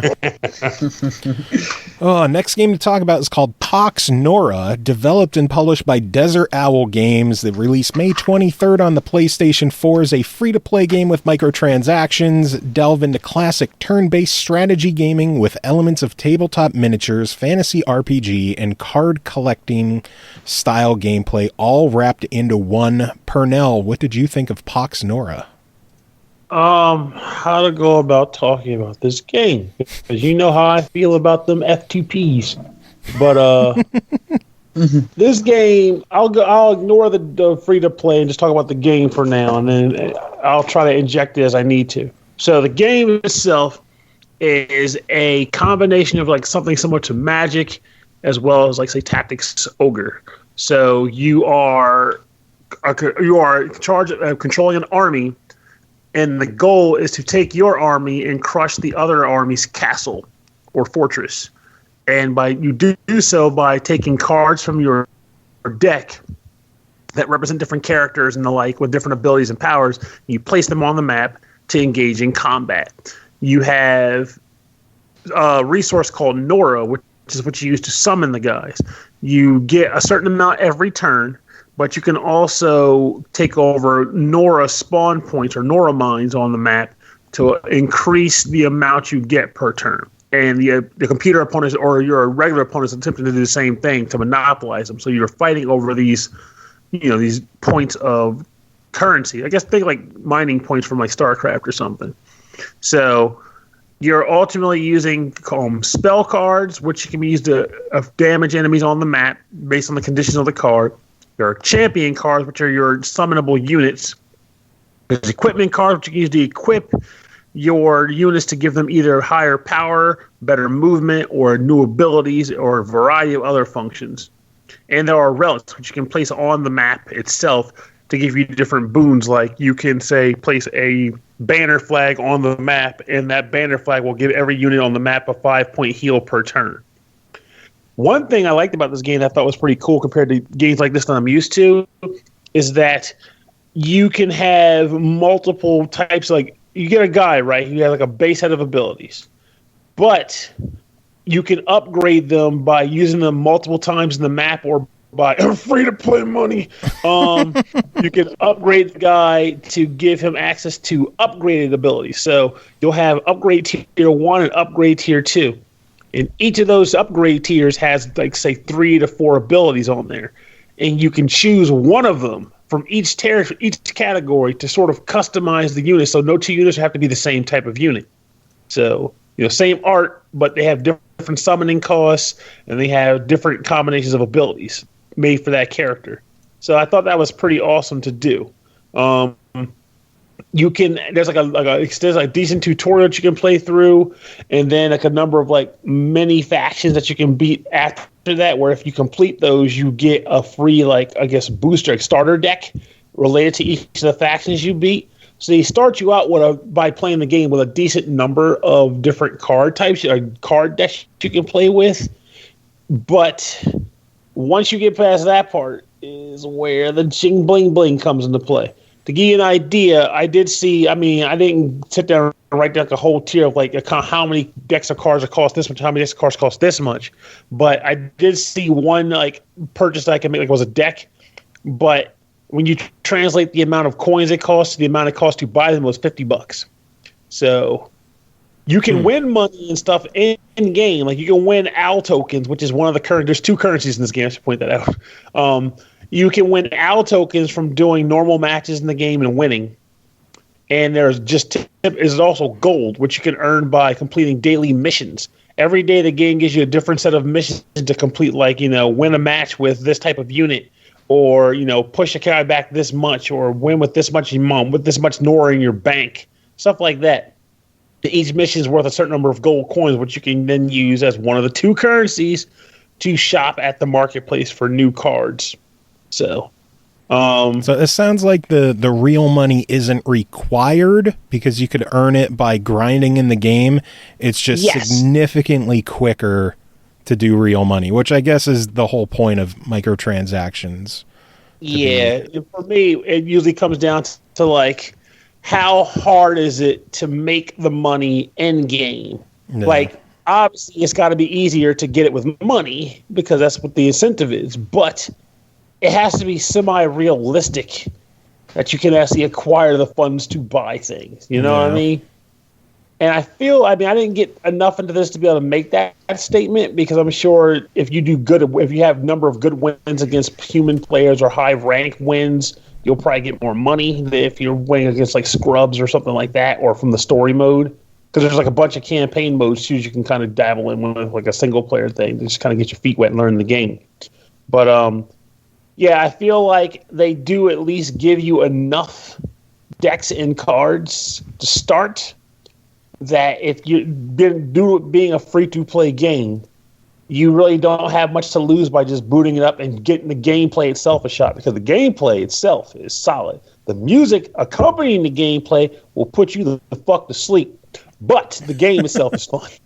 And for the record, why do these game companies keep doing that? They make these games with, they're meant to be, the gameplay is meant to be what engages you, which means that they're not vibrant and active on the screen themselves. And then they give you music that is sleep-inducing. At least make the music fast-paced to keep you lively. I don't know, but something. I don't know. Just license a soundtrack from Slayer. Yeah, I would take that. It would keep me the hell awake as I'm playing the game. It would help, But the music put me the hell to sleep. But the gameplay itself is solid. So it's not. And also I forgot to mention there's one other thing I liked about the game too, which is that they have mounted units, which can be annoying because they take up 4 squares instead of 1 square. But when that unit gets killed, the mount dies and the rider stays around, and they're 2 units in 1. They cost more to summon, but that's the price you pay for giant horse walking men people. True. So as a free-to-play game, is this something that people should check out? I believe they should. If they like strategy games, if they like Magic the Gathering, things of that nature, hell, even Yu-Gi-Oh!, I would say is definitely worth giving it a solid go. And since it's free, it's not going to hurt you. You can evaluate for yourself if the free-to-play is too much for you or if it's just the right amount. And you can also evaluate how long you want to play with what you can start the game with. Because like I said, they give you a fair amount just to dabble to start the game. So I'd say it's worth giving it a shot and engaging for yourself how you feel about the purchase mechanics. Sounds good. The hell is that? That wasn't me. Sour Patch Kids, baby. Ah, nice. See? Look at him. And you're complaining about my mic. Yeah, because your mic lasts like 10 seconds of... Yeah, but the viewers like hearing that. Nobody Don't fool yourself. likes to hear that shit. Starring Joe! CJ's mic! I sent you a sound clip of it, CJ. You know how grating it is. I know, it's amazing. Fucking fix whatever the problem is. I can't fix it. Save your pennies and get a new computer instead of buying Rock Band for 50 cents. I'm not fucking buying a new computer over a microphone. Could you just replace the microphone? I do that, and every time the same problem comes back. It's the same problem I had with the last one. Take it to Geek Squad and be like, why does my computer do this shit? I'm not taking it to Geek Squad. That costs like $200 fucking bucks. Then find someone who's good with computers. My dad's great with computers. Then ask your dad why it fucking does it. Probably just because the mic is going bad. You've had it not even a year. Yeah, but it was a cheap mic. It probably is going to break. I'll probably have to buy a new mic. Well, then you can buy yourself a better one because I'm not buying you another mic. Yeah, no, I'm not going to ask you to buy me one, but it might be a while. Punk bitch. Stop buying shit you don't need and get a better mic that you do need. Well, I mean, need is a strong word. I don't have room for statues. I can't afford a mic. But I got an idea. Let me buy 10 games off Amazon that take up shelf space. You're telling the guy who brought you onto his show that a mic isn't important for a show that requires a good mic. I can just talk from outer space. It'll be fine. Oh, Christ. I'll just whisper through, I'll whisper to my sound card that you seem to think that I have for some reason, even though sound cards aren't in computers anymore. Dude, I don't know shit about computers. Never claimed sound cards I do. haven't been in computers in like 10 years, but why not? I don't know that shit. I don't know anything about computers. Just, I know my computer doesn't go when I'm talking. So fucking fix it. Well, at least my computer can actually run games. For now. I guess our computers just have different strengths and weaknesses. Your computers are going to start gargling when you play games too. I don't hear the gargle. Only you guys do. All right, next up, we have two games to talk about, and I am tagging out Pernell and CJ, and I'm bringing in our friends Chris Taylor and Catherine Batty. How are you two doing today? Good, but my name is Beatty. Beatty. Batty has two T's. See, I never know. I ruin every pronunciation on this show. Yeah, at first he called me Chris Fitzgerald. I did. It's not even close to how my name is pronounced. I think I called you Lawrence, something like that. Nice. I don't know. I think I was drunk when I met you, wasn't I? Oh yeah, you were very drunk. You remember that? Yes. We were drunk and hanging out with Mustin. That was a fun night at MagFest all those years ago, back in the Hilton. We go way old Hilton. We go way back, Chris Taller. We're as old as the Hiltons, my friend. Christ Taller. That's Y'all are dorks. I'm just saying. Christ Taller. So we'll kick things off with Chris. You were here to talk about Alchemic Jousts, developed by Lunatic Pixels, published by Lunatic Pixels and East Asia Soft. It released November 22nd on PS4, December 16th on Steam, and it is getting a physical release on PlayAsia for $19.99, which is why we're talking about it now, because it's getting, physical. They're trying to get the hype up again. Limited to only 1,888 copies, and again is exclusive to PlayAsia. Alchemic Jousts is a 2D action strategy game where you discover new skills by combining the ones you already know. Command your elements or your elementals and support them with a wide variety of skills. Control the arena and crush your opponents in one-to-one encounters.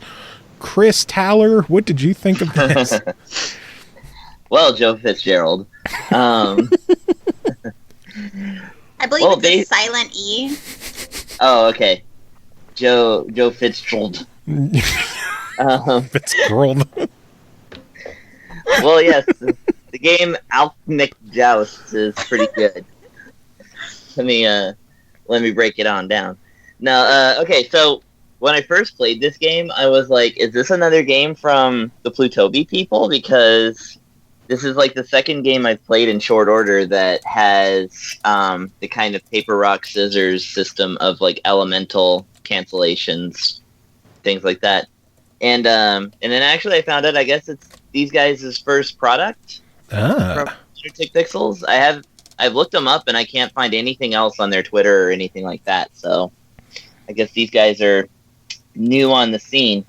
But you wouldn't know it from playing this game because everything is like really solid and looks really good. So basically, yes, what it is that it's a game that for whatever reason, there's not really much in the way of story offered, but a raindrop or several raindrops and tiny flames and wind things and stones own a castle, and they built their castle about 30 feet away from another castle against their wishes, whereupon the other castle decided to send all of their little elemental beings walking across that 30-foot sort of area to crash into the other castle. So I really would have liked to see more drama unfolding here, but this is what we get. It's basically a tower defense game, and at the same time, it's tower defense in the sense that you have to basically send your guys after their tower without getting your tower destroyed. That's the old formula. Now, the twist on this one is that they add in an elemental wheel.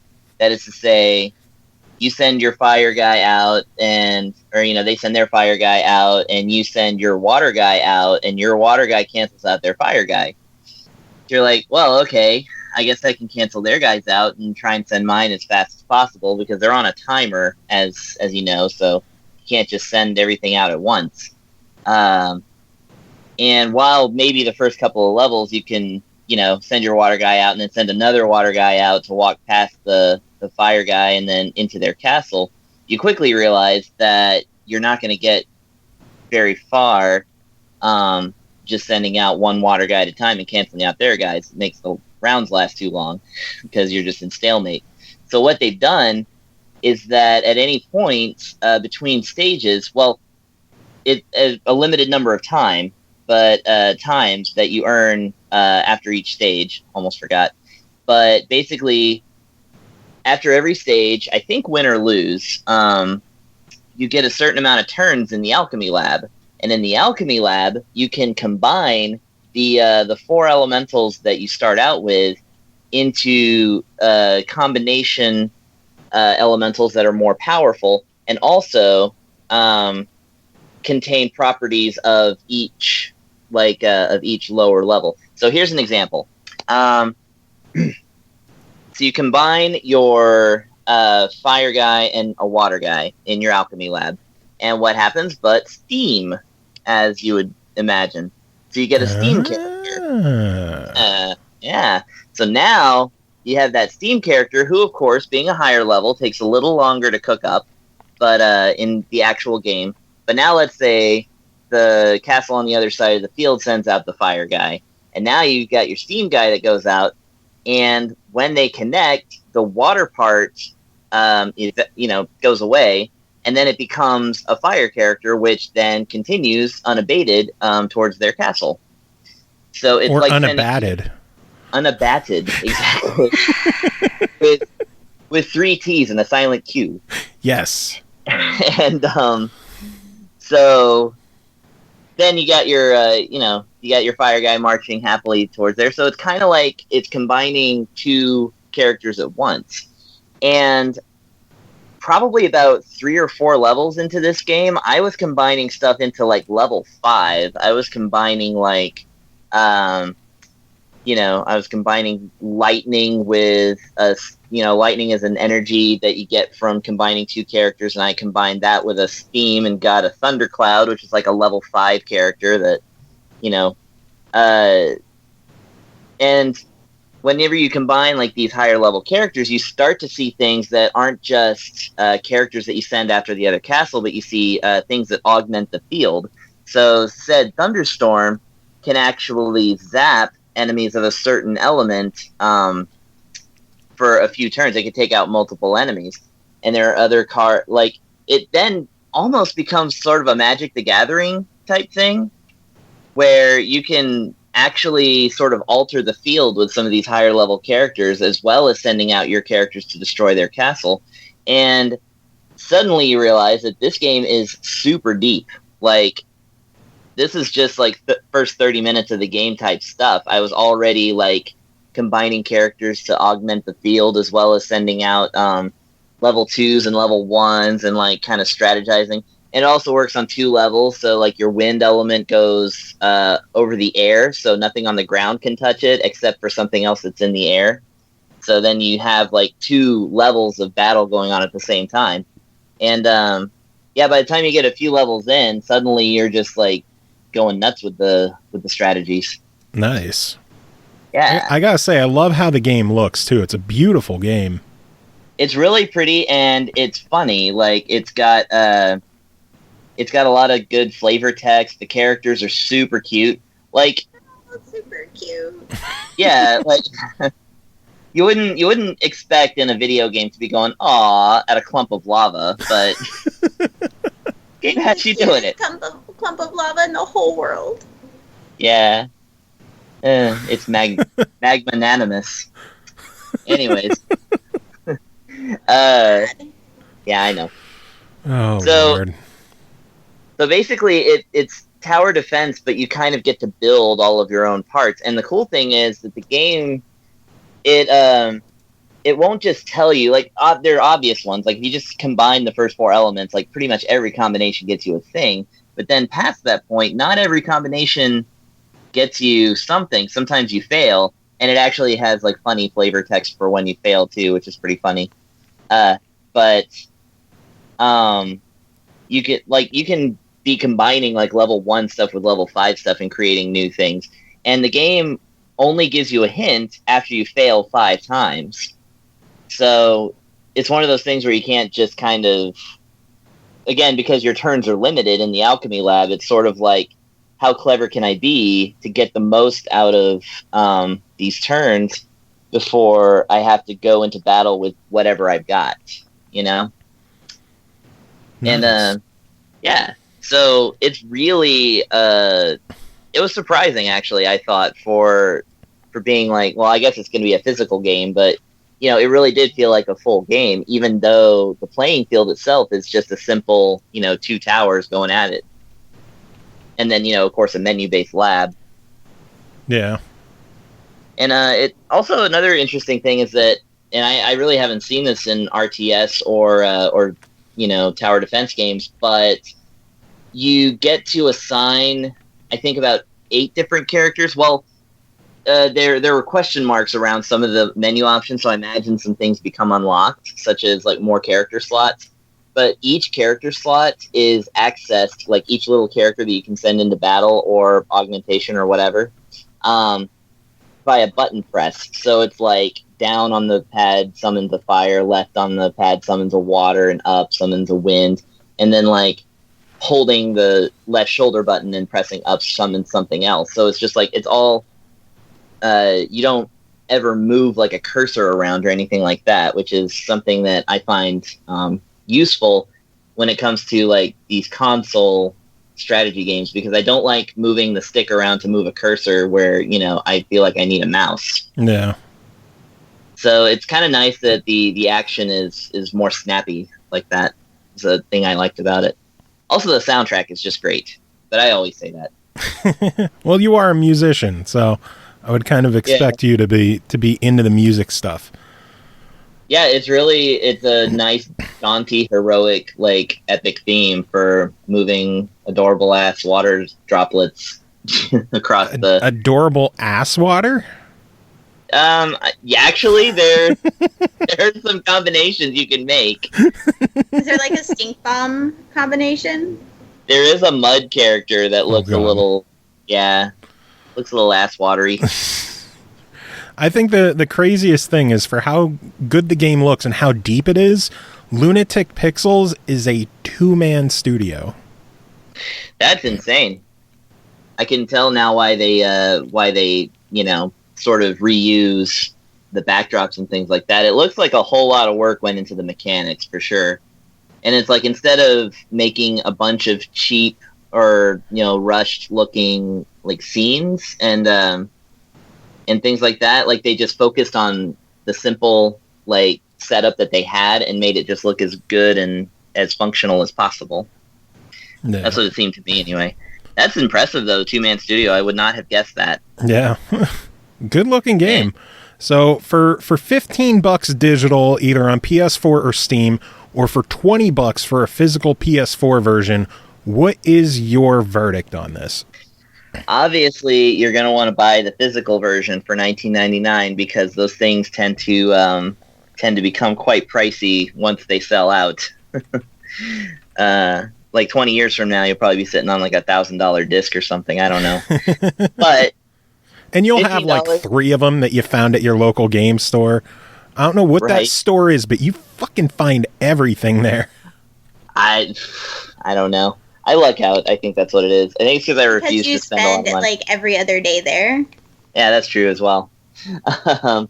And so does Catherine, actually. I don't know what you're talking about. I never go to a video game stores. Right. So $15 digital, of course, I mentioned before in my Guruman review that's more than I ever tend to. No, I think it said Ease Origin. Anyway, 15 is more than I ever tend to spend on a digital only game. So to say that I recommend this at $15 is pretty high praise, and I do recommend it at $15. Nice. Definitely, if you are the kind of person who likes to get into the sort of unlocking all the possible things. Because as I understand, the game tells you that there's over 100 combinations. I think it's actually pushing closer to 200 of elements to unlock. And you have to do this stuff just based on your own creative moxie and replaying levels. So in that sense, it's like the replay value is there. It's all built in. You could, if you are the kind who likes strategy, tower defense type stuff, and it... remarkably well, because you can select the difficulty before every single stage. So if you want to just kind of breeze through it, you actually have that option. So it's something that you can play either as a casual or a hardcore. So, I couldn't think of a better endorsement as far as that goes. Nice. I will include a link to the Play Asia webpage for the game. A heads up that it is in pre-order stage right now, and their pre-order allocation is sold.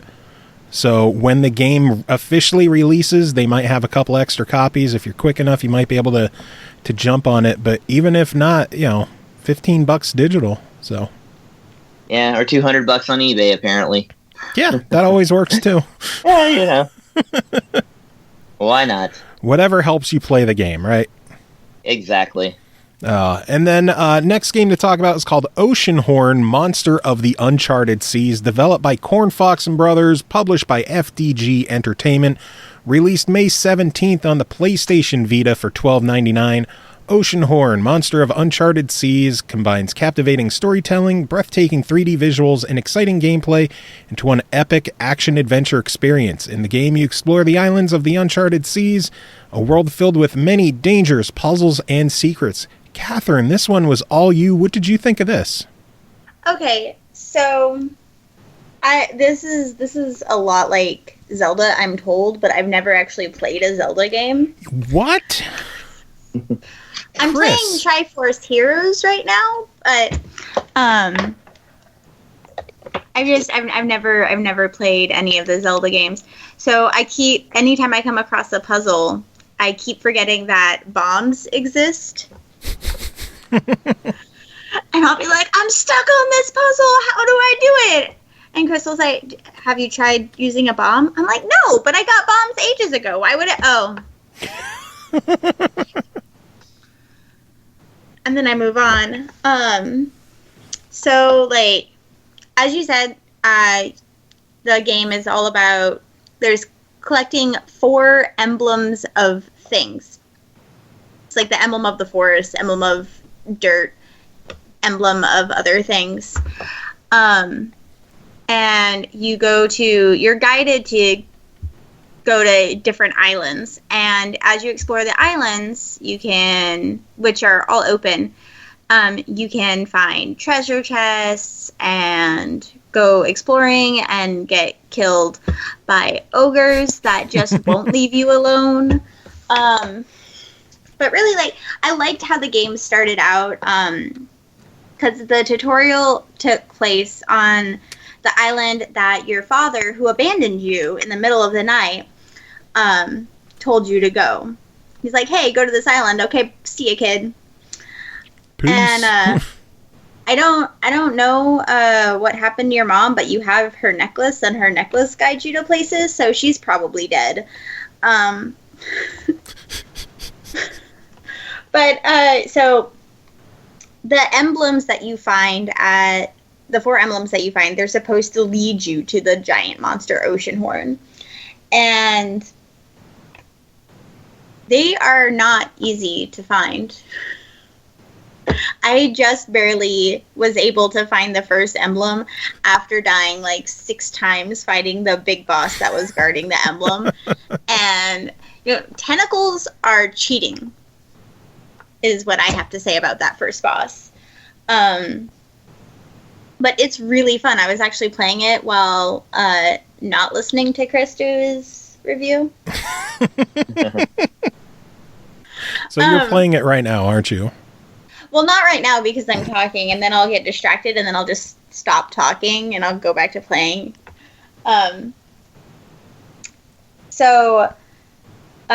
Cool things that I really like about the game are you can go back and forth between the islands anytime. A thing I don't like is that you have to go backwards to get items to go forwards sometimes. That's kind of a staple of the genre, though, with a lot of backtracking and re-exploring and stuff like that. Like, I prefer to do the re-exploring on my own because I want to, not because I have to. Makes sense. But even beyond that, like, it's pretty straightforward where you're supposed to go most of the time. So it's not too much backtracking. But when you're on the big world map, it shows you a percentage of how much of the island you've explored. So you can actually see how close you are to finishing the exploration. There's bombs to blow things up, which I like blowing things up. Except that I blow myself up a lot. Because you have to throw the bomb when you're running for it to go away from you. Otherwise, you'll just put the bomb on top of yourself. But it's really fun, and I'm really enjoying the game. The music is so pretty. Like, I really dig the music. I'm curious to know how well it looks and plays on the Vita, because we covered this one when it released on Xbox, and I loved the game. I thought it was a fantastic game. Well, I'm curious to know how well it handles on the Vita. So I played this at PAX South, and I couldn't remember what it was called. And Chris told me, like, twice that it was Oceanhorn, and I'm like, no, you're wrong. That's not what it's called. It was called something else. I think she thought it was called. She thought it was the Monster Boy game. Not the one I reviewed, but the other one. Yeah, that new one is so good. Yeah, they were like the displays are next to each other, and the signage was really weird. Like, it looked like there was a Monster Boy placard above the Oceanhorn display. And the little like business cards for the Monster Boy game were next to the Vita that was playing Oceanhorn. So That's why, and so I had wanted to play it, and then I got to play it, and I love it on the Vita. But I love playing games on the Vita. I don't know what it would be like to play it on a regular console, but they don't use the touch screen much. So, I mean, you can use the touch screen if you want to access the menu or the fish log, which I haven't gotten to go fishing yet, so I'm hoping that I unlock that soon. But it's, I don't know, it's really fun, and I'm hoping that I can find the boots so I can get the ocean emblem. Nice. So for $12.99 on Vita. If people are interested on it on PS4 or on Xbox One, it's $14.99. So for $12.99 on Vita, what are your thoughts on it? What is your verdict? I think it'd be awesome on any system. Oh no, I just got killed. See, you are playing it. I was answering your question, so a bird killed me. It's not my fault. I pulled it up so I could look at the menu while I was describing it. Is it all right if I interject a little something here? Clearly, that's why you're here. Yeah. No. So you're talking about how good the music is. Actually, I'm looking at the page for it. It looks like the composer, Kale Litalo is the main composer, but it has tracks in it by Kenji Ito, who is a popular composer for the Saga series, and Nobuo Uematsu actually contributed some tracks. Yep. So that's some pedigree right there. They ain't fucking around with that soundtrack. And the voice acting is really good too. Like, the voice acting and the music, more than the actual animation of the game, really draw me into it. So if you like puzzles and fighting monsters, then you should play this game. Sounds good. Yeah, like I said, I really enjoyed it on Xbox One. I might have to pick it up a second time on the Vita just to have the whole portable aspect to it.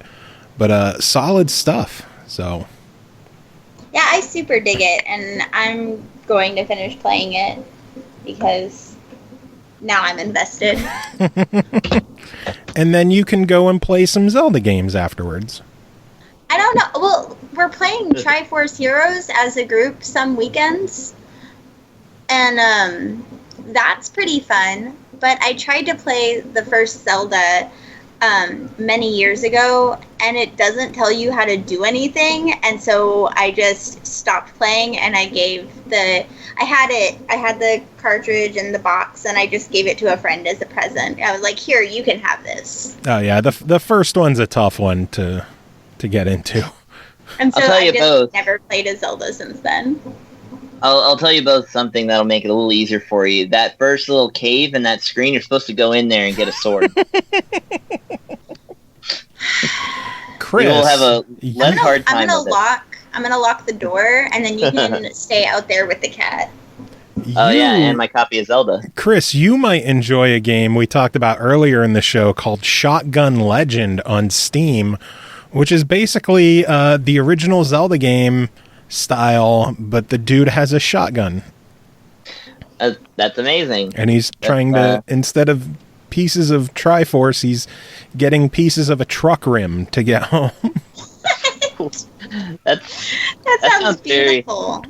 Sounds very much like something you would find in the South.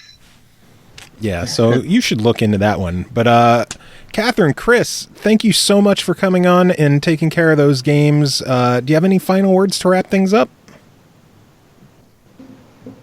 No. Oh, man. Thanks again to Catherine and Chris for that. And we shall move on.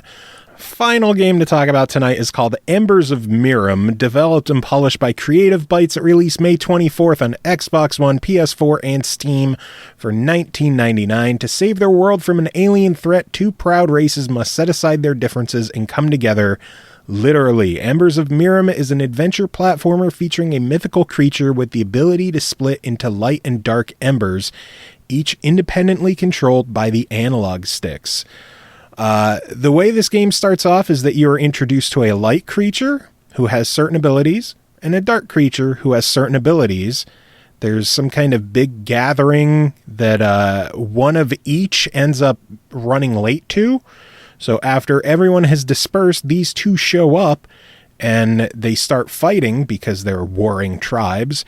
And this alien machine thing, whatever, fuses them together into a hybrid being that has the abilities of both. Also, so this game has a moral. Yes, work with your enemies for the greater good. Set aside your differences for a better America. And mutant powers. Yes, very much. The game basically plays out like a 2D platform adventure puzzle platformer. The big thing here is that you will be required to separate your being into the light and the dark orbs and travel through different puzzle areas using the twin stick mechanic, which for older people like me who brain can't process moving different directions with your thumbs at the same time can get tough. I know some people have had an easy time with the game, and for a lot of the game I had no problem with, but every now and then there would just be this one area where you have to move the two orbs in seemingly the similar direction and then immediately change up to opposite direction or cross paths to the other side, and my brain just can't do it because I'm old and dying. Yeah, I try to play games like that sometimes, but they're easier said than done. Cookies and Cream. There was that one like spheroid game on Xbox a ways back. No, the game Brothers was like that, where each character was on a separate stick. Oh, fuck, dude. Brothers was a rough one to actually get used to because of that. But was it a lot of reaction, like timed reaction stuff, or could you take your sweet time to control on the two of them? For the most of the time, you could take your sweet time, but there were some puzzles that required quick reaction. Yeah, Embers of Miram, when it comes down to it, like, you gotta get your shit together and figure it out quick. The game is fairly generous with checkpoints, so it's not an unfairly difficult game, and as long as you can get used to the twin stick mechanic, it's fairly easy to just really enjoy. It's a beautiful game, great visual style to it, plenty to do in the game. It's a decently long adventure, plus there's plenty of side puzzles that you can attempt, at least, kind of like constellations where you have to connect the stars, but each one, there's the two sets of colors that you have to use each of the sticks for, which can throw you off. There's hidden areas where you can find either the constellations or some of the other animals that you have to rescue through the game. If you've missed something, there is a chapter select, so you could go back and, like, I didn't realize how much shit I have missed in the game, but I went to the chapter select. I'm like, wow, I only found 3 of the 6 constellation things, and where did I miss them? So there's some nice hidden stuff in there. Game length it's not going to be something that you sink 20 hours into, but I'd say like 6 or so hours for the campaign, and then you can go back and try to find what you missed. Plays well, looks well, really enjoyable game, and as long as you can wrap your head around the twin stick mechanic for $20, it's definitely a recommended try it. It's a really enjoyable game. Neat. Yeah. It's a unique style of challenge that doesn't happen very often these days either, so yeah, it's good. I always got a smile for that. I love seeing unique stuff like this come out. I will say there was a fairly frustrating part early in the game where you're at a waterfall and these tree trunks would come down, and each one would have, a certain puzzle that you had to go through where you would split your creature into the 2 orbs, and the orbs only have a limited amount of time that they're able to be active, that you can move them around. And when they both run up, your beast rejoins. You can pass through different orbs that recharge you, or if you're in it's like a web or a net or something that keeps you charged while you're in it. And the goal of the waterfall section was these trunks would come down with the puzzles and you'd have to steer the creature through. And it just seemed to never end, that section. Like the waterfall section, it had to have like 5 or 6 of the tree trunks come down, and then you would do a platforming section and you would come to another area and there was like another 5 or 6 tree trunks. And you're like, wow. Oh my God, this could end now. And then there was like a third one that had another 5 or 6 of them. And even the achievement was like too many trees or like too much waterfall or something like that. So I think they realized that they went a bit overboard on that. But it's definitely a message against logging. See? Yeah. It definitely wasn't enough to change my opinion on the game being really good.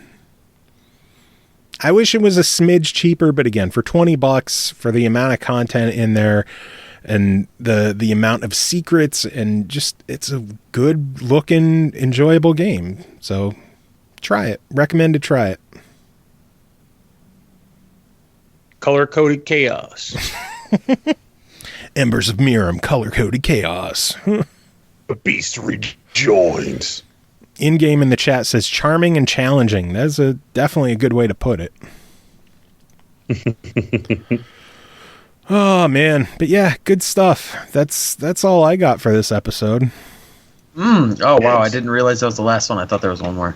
Did you not hear the point where I said final game to talk about tonight? No, I didn't actually. I must have been hearing all of that going from your mic, Mm-hmm. Coming from your mic. I mean, there's a handful of other games that we could cover, but let's see. That one says CJ, that one says CJ, that one says CJ, that one says CJ that you haven't done. Hey, one of those games I just got today, so and I was at work all day. CJ. And I'm sorry, I have to work. I think Pernell does a lot more than you. I'm working 9 to 9, sometimes maybe a little less. So Pernell let me guess, Pernell, you work today, right? Yeah, I worked from 8:30 to 6:30. Then right after that, I went and did the podcast. Finished the podcast at 10:30. Drove right home, and then got on here. So I have had no downtime today. It's like 7:30. And CJ, what did you do today? You made some sandwiches? You make it seem like, whatever. You're annoying me now. Because what he does have nothing to do with what I did. It doesn't matter. I got up, and then as soon as I came home, I had to do this. I haven't had any downtime either. I got up, went to work at 3, and then worked until 10. And I came home and did this. Poor baby. I haven't even done half my day yet because I stay up until like 4 in the morning because that's how my schedule works. So secret revealed. His day hasn't even gotten. He's not even near the end of his day yet. He's still got multiple hours left. No, I have 2 hours left because I normally go to bed about 3 or 4 a.m. Poor baby. Well, I had to stay on that schedule. I can't just change my schedule. You're not trying hard enough, man. You gotta get in there and tell them. Oh, I'm not feeling good. Oh, shit. I did that last Tuesday, but I can't do that again. Well, y'all know that. Shoot. Those allergies, they just flare right up. Allergies don't stop anybody from working unless they're really severe. I mean... And honestly, they don't stop people from work, but I'm sure people have used it as an excuse anyway. I mean, I'm sure there are people out there that use it as an excuse, sure. Because it's real easy to make allergies sound like you're sick by just sneezing all the time. It's like, yeah, I have a cold. And you can't go to my job if you even have a cold because it's contagious and you could get it on the food. Exactly, see? Just got to play it up. Oh, man, I got that cold thing. Patootie.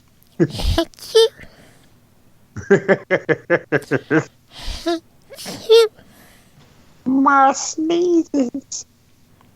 So, yeah, mercy. I guess that's all for tonight, huh? Which is all right with me because I got napping to do.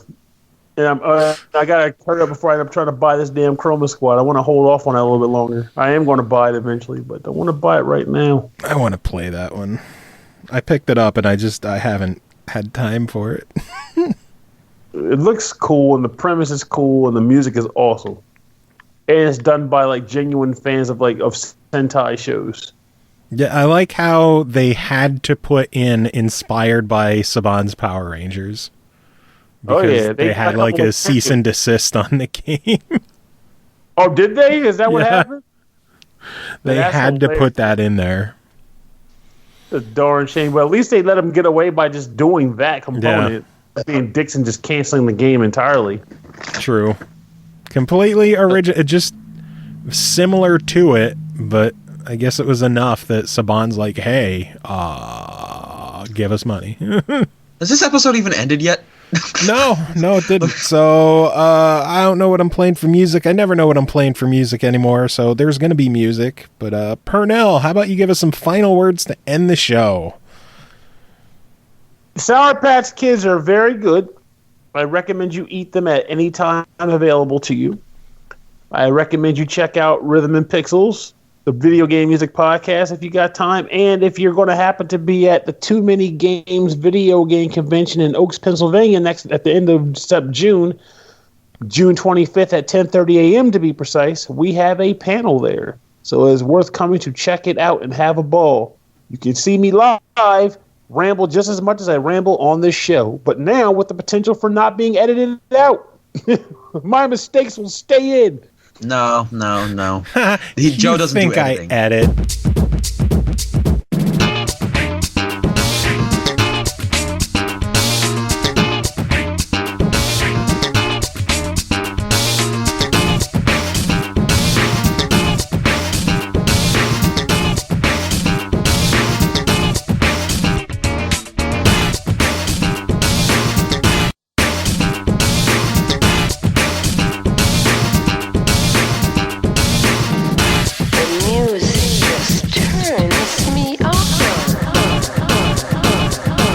The funky rhythm coming at ya.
this, like that, like this, like that, like this, like